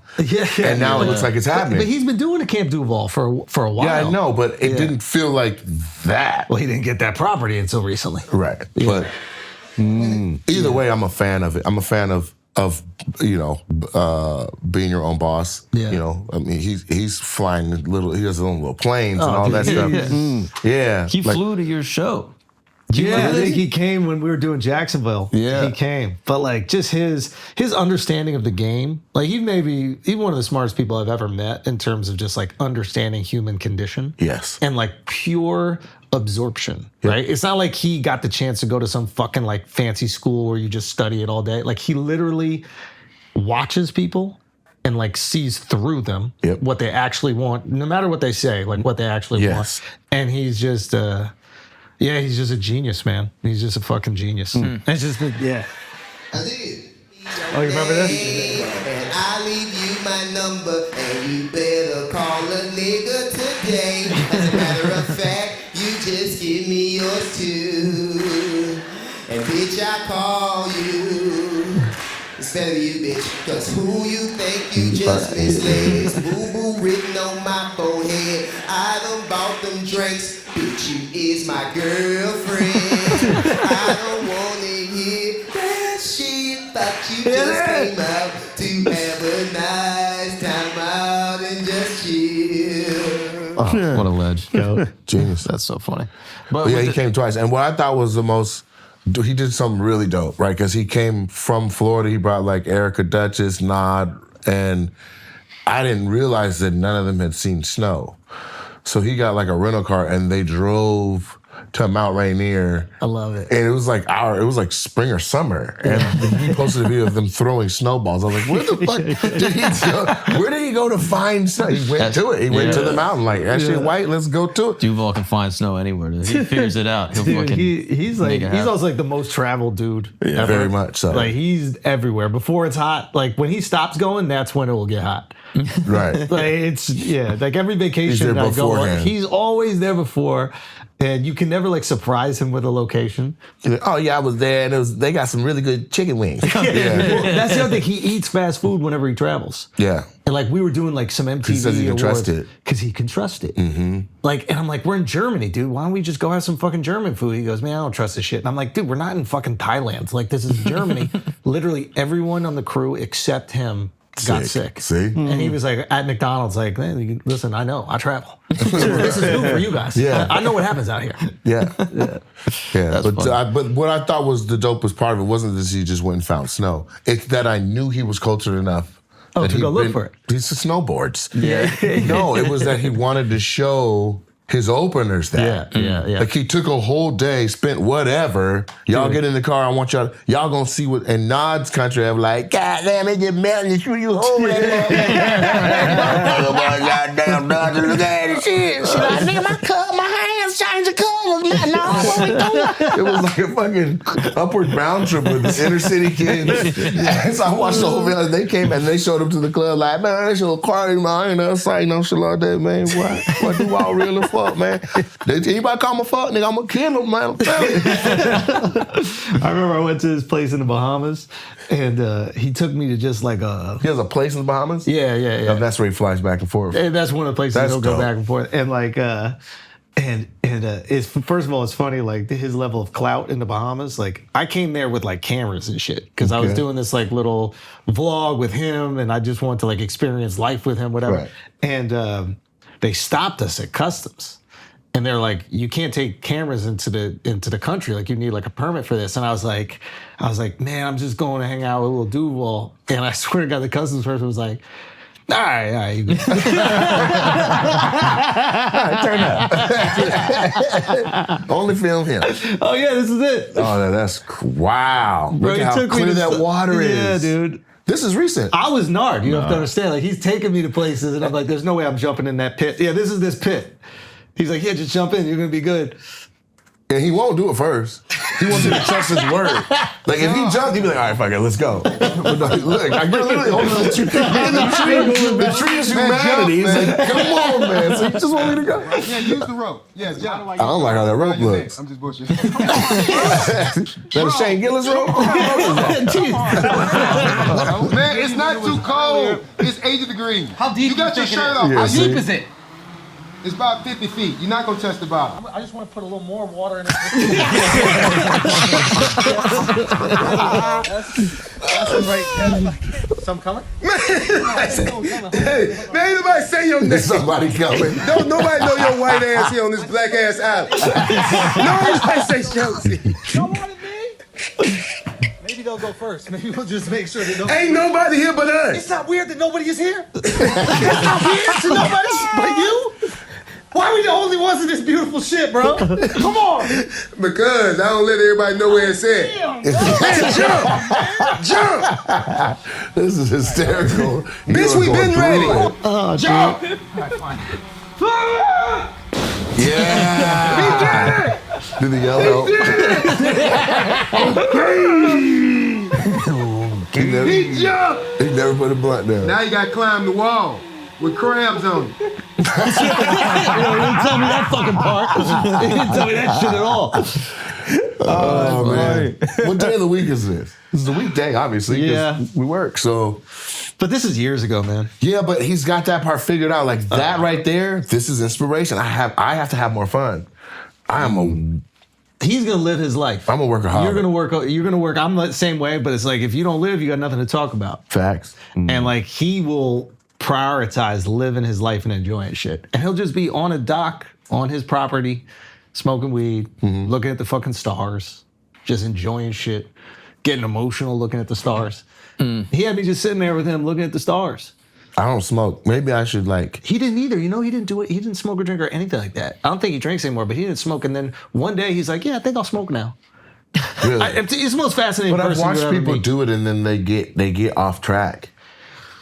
You need to have discipline in terms of like what you're gonna do. Or you have to be the type of person that can smoke and then still do stuff, which I think he is. He is. I can't. I'm a I just You go can do full stuff. vegetable. You can do shit. No, you smoke. You made a whole play out of a lamp. Oh yeah. I took an edible when we were in Portland, and then I started recreating the Pixar theme with the lamp. Okay. You know how But you made the lamp a character too? The lamp was the character in Pixar, and I thought it was the funniest shit ever. I was like, I think I got 5 new minutes, bro. And then the next day they showed me a video of me, and I was like, man, I'm retarded. Like I am the most retarded. I could never do weed again. I was so pissed. I wondered. People tell me it matters which one you do, right? Like they say, indica is in the couch. Yeah. I'm always in the couch. I never smoke weed, and I got energy. Yeah, one time I did a sativa and I was creative, but everything that I made up was like trash. Yeah, but it was hilarious in it, so I understand. Yeah, but there's people that are just like always up. They're always on it, always up. And I just can't. Like my uncle's like that. He's my entire life I've never seen him sober. You're saying like he can still be functional and he owns a landscape and architect company. But I've literally never seen him not high. Okay. He's always been high. I mean, that is the type of company to own if you like weed. Yeah, he's out there pushing the mower straight. But he still has to negotiate and go get paid and do all the things and run a business. But I'm telling you, my whole life I'm really kind of having an epiphany right now. I've never seen Dennis not high. Wow, bro, you got to do a weekend with Duval in the Bahamas, man. Really? I mean, it's weird to say, but it's just like he's like a Sherpa in a way. Like you just talk to him for like 2 hours and your mind will be fucking blown. Just a wise guru.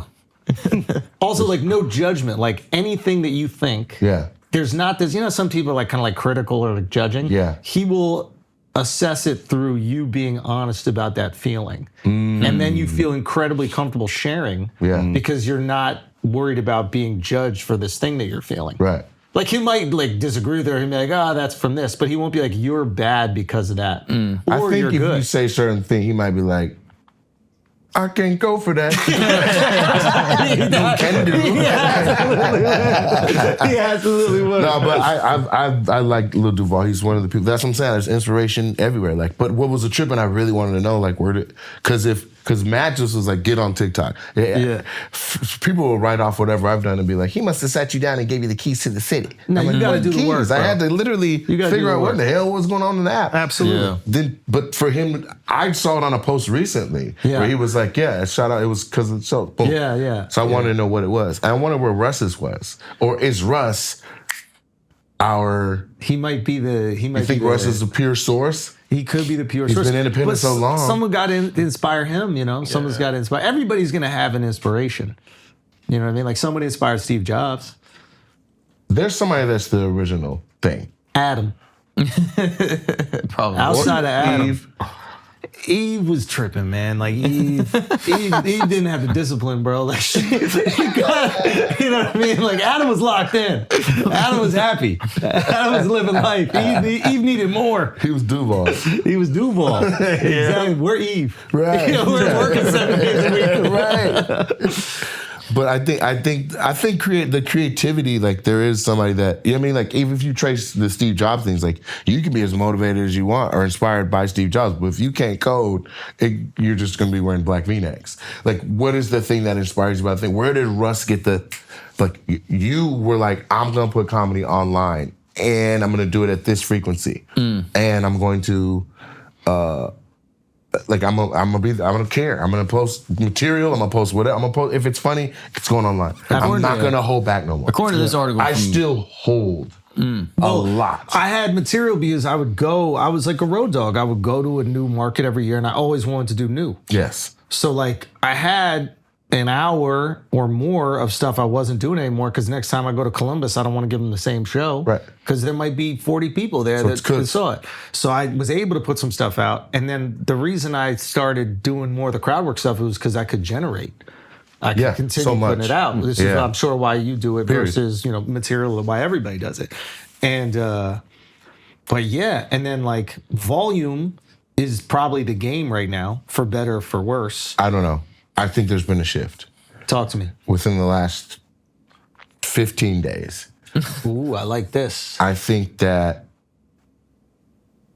you can get more traction right now if you don't throw everything at the wall. If you throw the best moment and wait, because if my thing is I want to put 1 to 2 videos out a day, the quality, like it just is what it is. Yeah. Now, if I hold and I go, okay, out of 13 shows in Brooklyn, give me the craziest 2 moments. And so then I just post once a week, like the quality of that clip will go. I'm happy with the level of quality I'm hitting even at this quantity, but it's exponential. If I tell my whole team we aren't pushing for 1 a day, what we'll get if I go, just give me the best video for a week. And you can scrape everything from the last 5 months. They're coming back with monstrosities. Like there's just been some moments. You know what I mean? That's what I think. That's what I think it's always been. I don't, because I went to TikTok and they're like, just keep on posting. Well, I think what happened with me when we blew up on TikTok, I had all these people on TikTok hadn't seen years of stand-up that was already on Instagram and on YouTube. Right. So then it got to flood TikTok. So we got to flood with heat. But so I'm doing Snapchat now. Exactly. Never been on there. So it's like you get to flood with all of your super A+. Yes. And that stuff works cross-platform because it's good. Yeah, it's great regardless. And old shit even work. Man, I posted some clip randomly that was just old recently. And it just went crazy. Same thing happened to me, but it was the Brooklyn Improv just took a clip they liked, collabed me on it, and it went nuts again. Because great shit works, and great shit will cut through when there's a lot of slop out there. Tell me what you think about this. Talk to me. The Blues Clues. You know what I'm talking about? No, like I know the show. Okay, yeah. So, but what people don't realize about the show, because we're adults and we just put it on to walk out the room, is that they play the same episode all week long. Yeah. Every episode. And the kids. Really? The kids actually like. So by Friday, I think it was in a Malcolm Gladwell book. I'm not. Yeah. So I don't want to act like this. I'm psyched. But anyway, so Outliers? by Friday, the kids are literally standing in front of the TV reciting the episode with, and we were watching it like, what do you mean? Where's the iron? It's right. But the kids are like, on Monday, they can't even see it. Tuesday, it's going to be on this side of the screen. By Wednesday, they're up touching the screen, pointing. By Thursday, they're like, they're yelling while they're introducing the segment. You got kids? No. So you got to put it on, not in them. You what? Put it on them, not in them. Go ahead. New song coming soon. No, what happens is like when you read a kid a book, like they're like getting used to the book. It's books are like music to them, or TV shows are like music. They want to hear it more, right? With us, I think our brains are so developed. Like after you read it once, you're like, I don't need to read this again. I've already digested it. I'm with you on this, but like, so Blue's Clues figured that out with kids. They're like, yo, we don't gotta need a new one every second. They actually prefer to milk that shit the whole week. It will drive parents crazy, but the kids will like it. But I think the familiarity. The familiarity. But so also, I notice if I'm in a movie, the scene that people laugh the hardest at is the one that was in the trailer. It's obnoxious. I'm like, we saw that for 4 months. Why are you? But that's why they put it in the trailer. Which I get, but it's not that. They're not laughing because they haven't seen it before. They're laughing because like, there's a familiarity with it. What do you mean, you people? I mean, the Tropic Thunder, like we saw that for 6 months, then went to the theater, then the moment happened, and you laugh, you're like, that's from the. It's a nostalgia. It becomes music. Facts. Yeah. But what if we shifted and did that with all right, this week's gonna be this bit, and I'm gonna drop that every day, bro. This has happened like, and I mean that's like the TikTok music play, which is like, hey, let me just drop the same part of the song over and over 3 times a day with maybe a different voiceover, maybe a different thing. Like they changed the visual stimulus, but it's the same part of the song. But there's a girl that blew a song song up by playing it. She played it. She posted it. I think she said 200 or 2,200 times straight. This is what. This is what. And then like the 1700th one was the one that went viral. It just caught the right wave. Yeah. Yep. So so there is a familiarity aspect. Now, according to Russ, he says he dropped 11 projects, none of them broke through, and all of his albums were getting buried. But then he saw people that had singles that would catch on. Yeah. And so he was like, let me just drop singles. Every single week. And then I'm just going to drop single after single. And according to him, that was the thing that inspired the idea. I also think From a Forbes when you article. reach critical mass, there is an important play, which is like now less can be more. So when you reach the point like you're already beyond it, I think that less but high quality stuff or incredibly random thing. Like you said, there's something happened with like an amputee in a crowd or whatever like that. It's just such a random concoction of events that it's like really special. And I think that does work because now you don't need to like introduce yourself to people as much. Now it's a reminder and you're bringing new people in with heat. Right. But I'm facts, but I'm looking at the 5 people I see posting the most content right now. And I think that there is schools of thought on it. Like I think maybe Ali posts once every 2 weeks a stand-up bit. I think Mojo's doing 1 a week. And then here I am throwing like 5 a day. Just yeah, so maybe there's a version where it's just like, well, what is the tip of the spear? Well, I think it's a risk to me. I think because somebody can be like, let's see what all the hype is. I'm crowd work, whatever. Let me check out Nate Jackson. And then they see one that's not a banger. They're like, oh, it's not even, you know what I'm saying? Did you just hurt a ticket or help a ticket? But I'm confident that like one will get you to go like that and see the next one. Well, that's the other thing. It's like more shots on goal is more goals, right? And it's only going to take one of those to go crazy. And then you can also let the algorithm decide too, which is like, if it's not that good, not that many people will see it. If it's crazy, a lot of people will see it. So there is that version of it. I can archive it too. Like, It's not ready yet. This ain't the one I want out there. This one does suck. But you know what I used to be able to do, which I think we all can do? Like, once you get a feel for the audience or whatever, you'll be like, we got a banger. Yeah. Oh, we got a bang. You know, like, wait till we post this one with this lady where she, whatever, right? Yeah. And you would post it and then it would do what you thought it would do. Yeah. And now there's a disconnect. Now you're like, I know I got a banger. You put that one on there and that it might just like barely hit. And then you're like, oh, whatever, man, just post the next video. And then that one go crazy. Yeah. I'm in the comments of the one going crazy, but look at the last one now. No, y'all got it wrong. Go back. They didn't get this one right. And that's where it's like putting out the things that you're proud of or you think are really fun or you think are really interesting, ideally can be the thing that offers the satisfaction. But I almost want to like keep this is what I'm thinking. I want to keep the consistency that we're at because that's what I pay people to do. But I think like putting like a gold ribbon on ones that I'm like, this one's a little nutty, I think might be something. Yeah. Maybe it's like a watermark or something. Yeah. Maybe. And you kind of hedge it. Or it's a specific day where you drop like Fridays, this is the clip of the week. Right. And then they have all week to whatever to get it. Yeah. Yeah. And I saw you on your YouTube channel, you have like comedy just going for 24/7. When did you start that? Yeah, that's a shit's new crazy. thing. You like that? Yeah. Yeah. Do you know what you're talking about? Yeah. Yeah. They just hit me up, the people that do it. And I was like, who do you already work with? And they were like, we work with Ali Sadiq. And I was like, what does he play on there? Because he has so many specials. You just run the old stuff. You treat it like TV. Yeah, but what I didn't like, because Ali's long form, he's storytelling. Yeah. So I feel like my because I'm such quick clip, it's like Chive TV. You know, you go sit in the bar and you see the guys like all the little tricks and all that. Like, you watch when you go to the bar and you watch that, the blooper reels, that's Chive TV. So I feel like if I have a ton of 4-minute snippets, like I would be perfect in the live space. Can you go to my YouTube real quick? Yeah, upload it. It's up right now. I was like, Oh no, I know it's live. shit. I mean, we basically start took all that? my crowd work joints.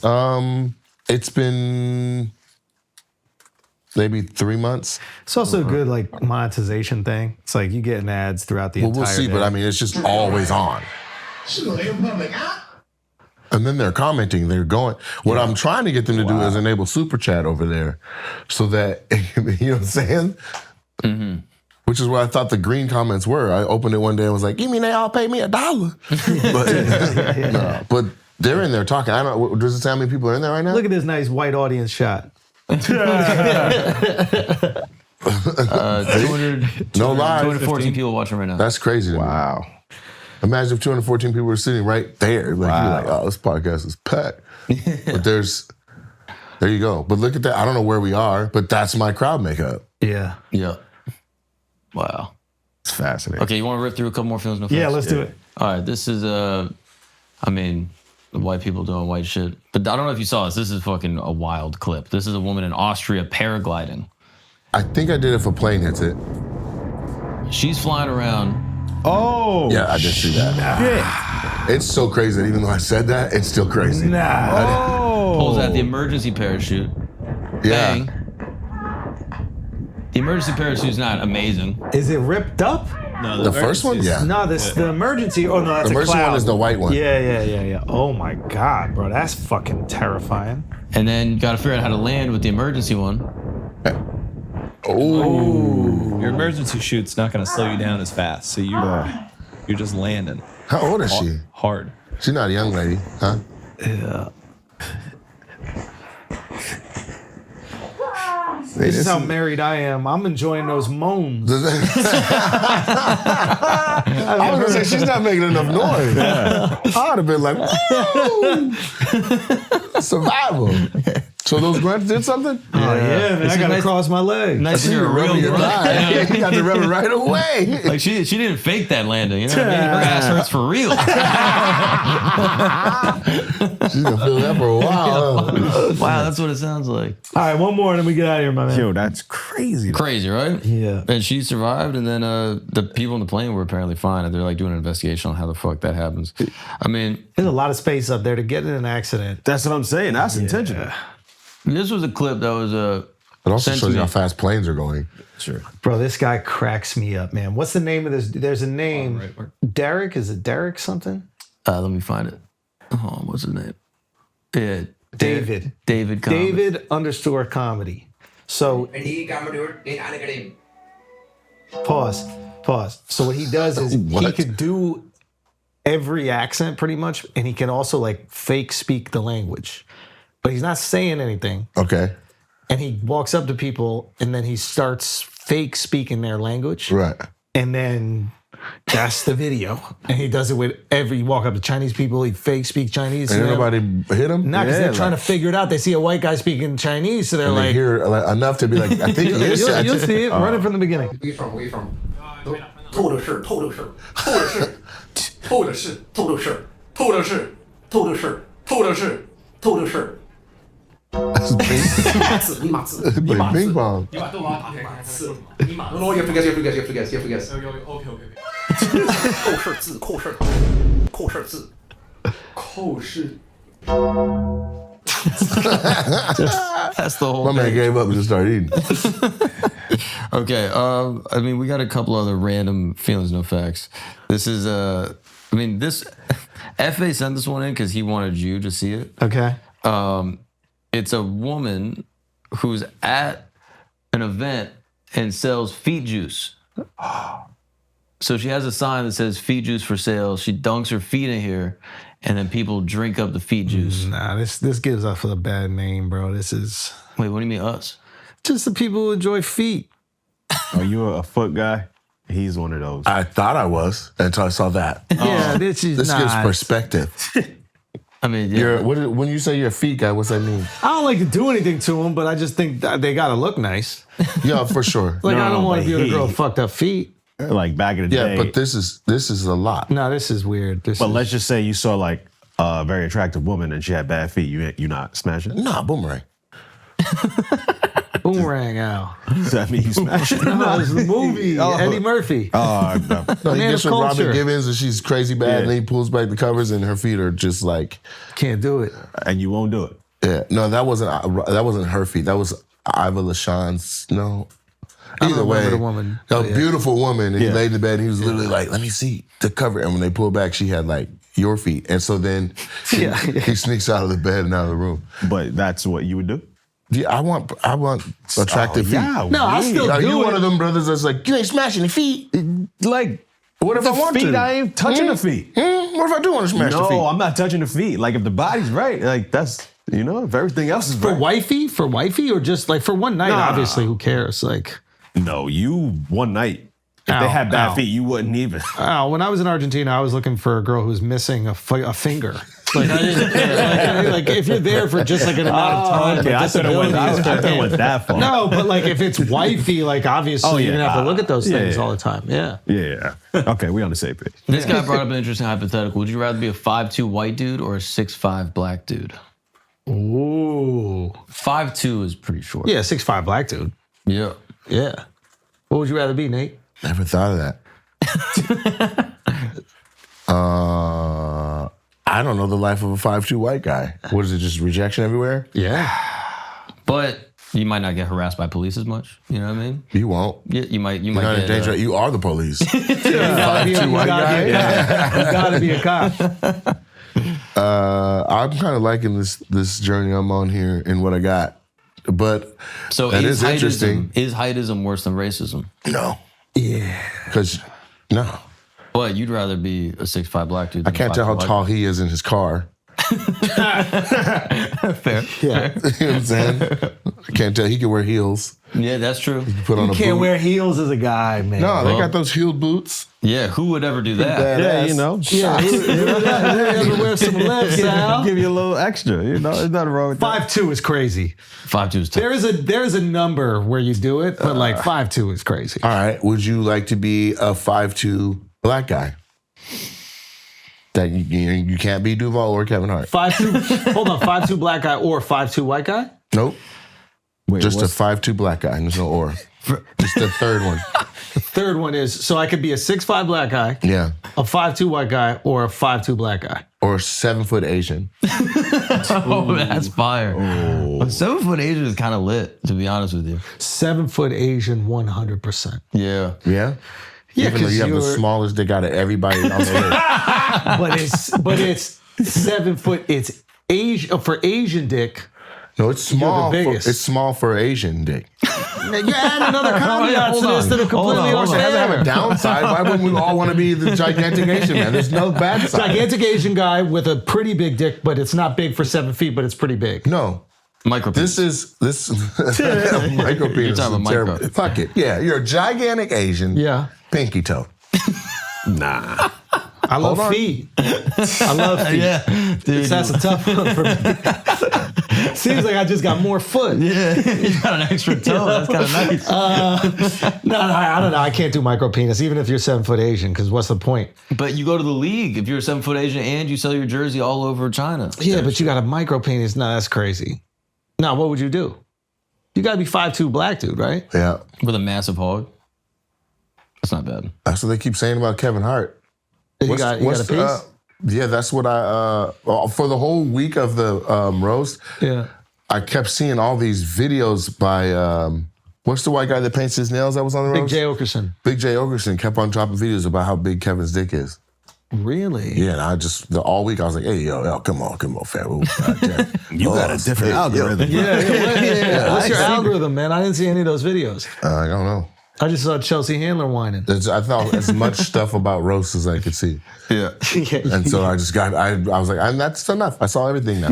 On the topic of uncomfortable hypotheticals, and this might maybe even be a good place to really try to focus in our energy. Okay, go. This is what people are talking about outside the Knicks stadium.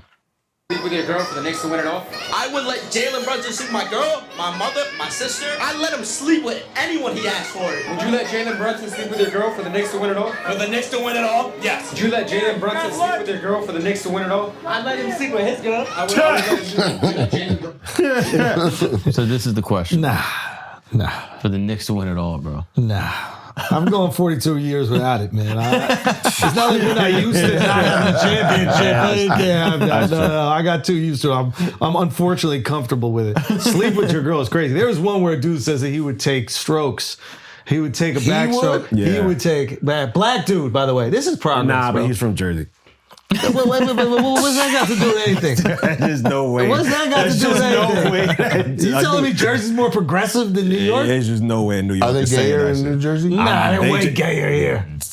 A black New Yorker would not say that. So he's not would not claim it. I think New Yorker's gay. But a black New Yorker did say it. He did. Nah. You just put it on Jersey. Yeah. But no, I think Jersey's like a few years back. I don't know if they're playing with the gay fund yet. Think? Nah, New York, New York is there. White boy fun has crossed into black culture in New York. All right. How you feel about white boy fun? You know how they all the dick stuff. You gotta get used to it. But like, who taught you about it? I'm from Washington He's State. from the white. So the whites introduced Our football team was nut checking. Really? Yeah, like they were like, run down to the goalpost and come back. And on the way back, if somebody's bullshit, like, the coach would see it like, stop. Like, here's the whole thing. Stop, nut checking, and run the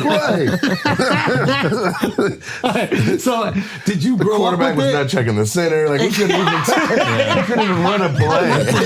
So, hold on. So, did you grow up with it and it was normal, or did you get introduced to it at a certain point in time and then you had to acclimate? It was just normal. From what I remember, like middle school, high school, like people would just be playing too much. Now, did you ever play with other black dudes that didn't know anything about it? And they were like, yo, what is going on? Nah. As a matter of fact, I remember very distinctly Big Irish J, a comedian from Boston that's in Vegas now. He still plays like that to this day. And he'll get you. Like, you're like, oh my God, damn, this is fucking my left nut only. It's ridiculous. But he came to something where it was like a pretty urban function. And he was in there on that same energy. And I was like, man, seriously, like, we're not doing that today. Like, full on truce, no nut checks. Truce. Seriously. Call it truce. It's the Def Jam after party. Yeah. Please, I got on a tux. Yeah. He's like, this is the best time. I know it's shiny right now. I'm like, Jay, I swear to God, if you hit me in my nuts in this goddamn party, we can't be friends anymore. He's like, yeah, no, it's cool. Jay! They don't care. No, they don't. Okay, before we go, I want you to let us know about the thing that you were recreating. Oh, Comedy Jam? Yes. Yeah, so I did Comedy Jam because I feel like it was needed. It's been a very, very long time since we've had a structured show with micro sets. And so I brought 54 to 56, I'm not sure, something like that. Like, I think it was 54 comics, flew them out to the club, spent about $160,000. And you did it all at your club? I did. Wow. Yeah, so it's intimate and it's there. It's there, and nobody had a bad set, and it sounds great, looks great. It's the same team that I did my Netflix special with. So there's a lot of people that should see some, a needle push, even if it's just to give them some phenomenal content. Where are you putting it out? What's the plan? Your channel? Yeah, my team is actively trying to sell it right now. But I was like, no matter what you do, this is going to be on my YouTube. Yeah. So I don't know what that handshake looks like, but it's gonna have to, like, maybe it drops simultaneously, or the TV one says, go look at this, or something, but it's going on my YouTube. Started with that intention. So it's called the Super Funny Comedy Jam, and it's starring 54 of the funniest comedians in the country. Who are some names? Smokey Suarez. Smokey. Rob Stapleton. Rob. Tony Roberts. Yeah. Names I think people would know. Ryan Davis did it. Ryan's great, man. Shout out. Reg that just was in the finals on Funny AF. Black Ron, Just Niche, Clayton Thomas, Martin Amini. This really funny white dude I've seen when I did a showcase in DC named Matt something. He was really good. I'll have to look it up, and maybe I'll shoot it to you so you can, like, the guy's name was. But no, it was just great. Like, we did 3 or 4 comics per episode. How many shows did you do 11. to film everything? Wow. Actually, I wanted to do 10, and then I was like, I'll do an 11th because I just couldn't keep saying no to certain people. Right. And so then I was like, all right, well, the 11th one will be my pilot if I'm going to take it out or whatever. And then my team was like, no, just go out with 11 of them. Yeah, why not? More is better. We'll see. So we'll see. We're going to see if there's a network that wants it or whatever. But everyone right now keeps on saying, like, oh no, we don't want that format for comedy. Right. I'm like, well, it's in the top 5 on Netflix right now. It seems to be doing all right. Mm-hmm. You don't want short form comedy? Yeah. Wow. But I just remember when we came up, you could watch Comic View, Premium Blend, you could watch Def Jam, there was always something where you could see. And then just for the last 25 years, there hasn't been anything really. Yeah. Nothing that's stuck. Like Def Jam had a chance, but then Russell got the Me Too, so then they swept it under the rug. And so that's the itch that get scratched with this. And so I'm hoping that it moves the needle for some people. At least it puts them in a conversation to be doing clubs, to make some money, to possibly, build put some money career. on the tables. Yeah, that's it. Yeah. And so Super Funny Comedy Jam. And if anybody's interested in the comedy club, it's Nate Jackson Super Funny Comedy Club in Tacoma, Washington. Biggest black-owned comedy club in the country. Shout outs to you. Yeah, That's Tommy fire. Davidson's coming here soon. And, Oh, legend. yeah, we have a ton. Can you click view all at the bottom? Yeah, so let's see who we got coming so people can be proud of us. Hey, Fionn. Tricks from Funny AF, Tiffany Haddish, Tim Shropshire, Funny Marco. Oh, great, dude. Yeah, just Rip Michaels, Bill Bellamy. Bill Bellamy. And then so we do the opposite. So go to hell, bam.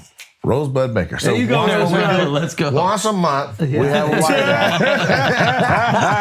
And that will pay the bills for all the blacks to come. No, and to be honest with you, I want the most diverse lineup possible. And when I say diversity, I don't mean hella black people. I mean, everyone we can see on the screen, that should be.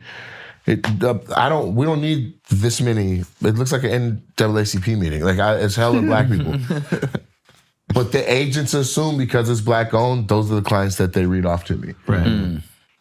And then people just don't take it serious because it's not a big chain club. Our text message from 6 years ago has an offer in it from me to him. Great offer. Really? Great offer. Yeah. Great offer. I came strong. Very Pause. strong. Like, Can you share? Strong as you can come. From Jersey. I don't want to put it out there because he might have less strong offers. You can say it. I'm full transparency. I talk money. Yeah. Yeah. It would sell out like that. Come work on some shit. Yeah. It's nothing. You'll eat good, hang out with good people. I definitely want to come see some snow if you want. Hell yeah. Hell yeah. You know what I'm saying? But yeah, and those kind of offers are out for particular people that I'm a fan of or inspired by. And we've had a few, but then other, Yeah. So I don't know what it takes to crack through the noise of all the different places people can perform and all that stuff, but we do well. So, but I just want to see more people that I'm already like. Like, I think people will get it. Like, Dave was at the Netflix brunch and he was like, I'm going to come do your clap, man. Oh, that'd be fire. I think but I also think like it makes people go, oh. There's a thing. Exactly. You see what I'm saying? Yeah. So, it's exciting stuff. I appreciate you having me here. Nate Jackson, man. Everybody go check out Nate. Thank you, bro. Thank you so much, bro. Appreciate you, man. Thank you, bro.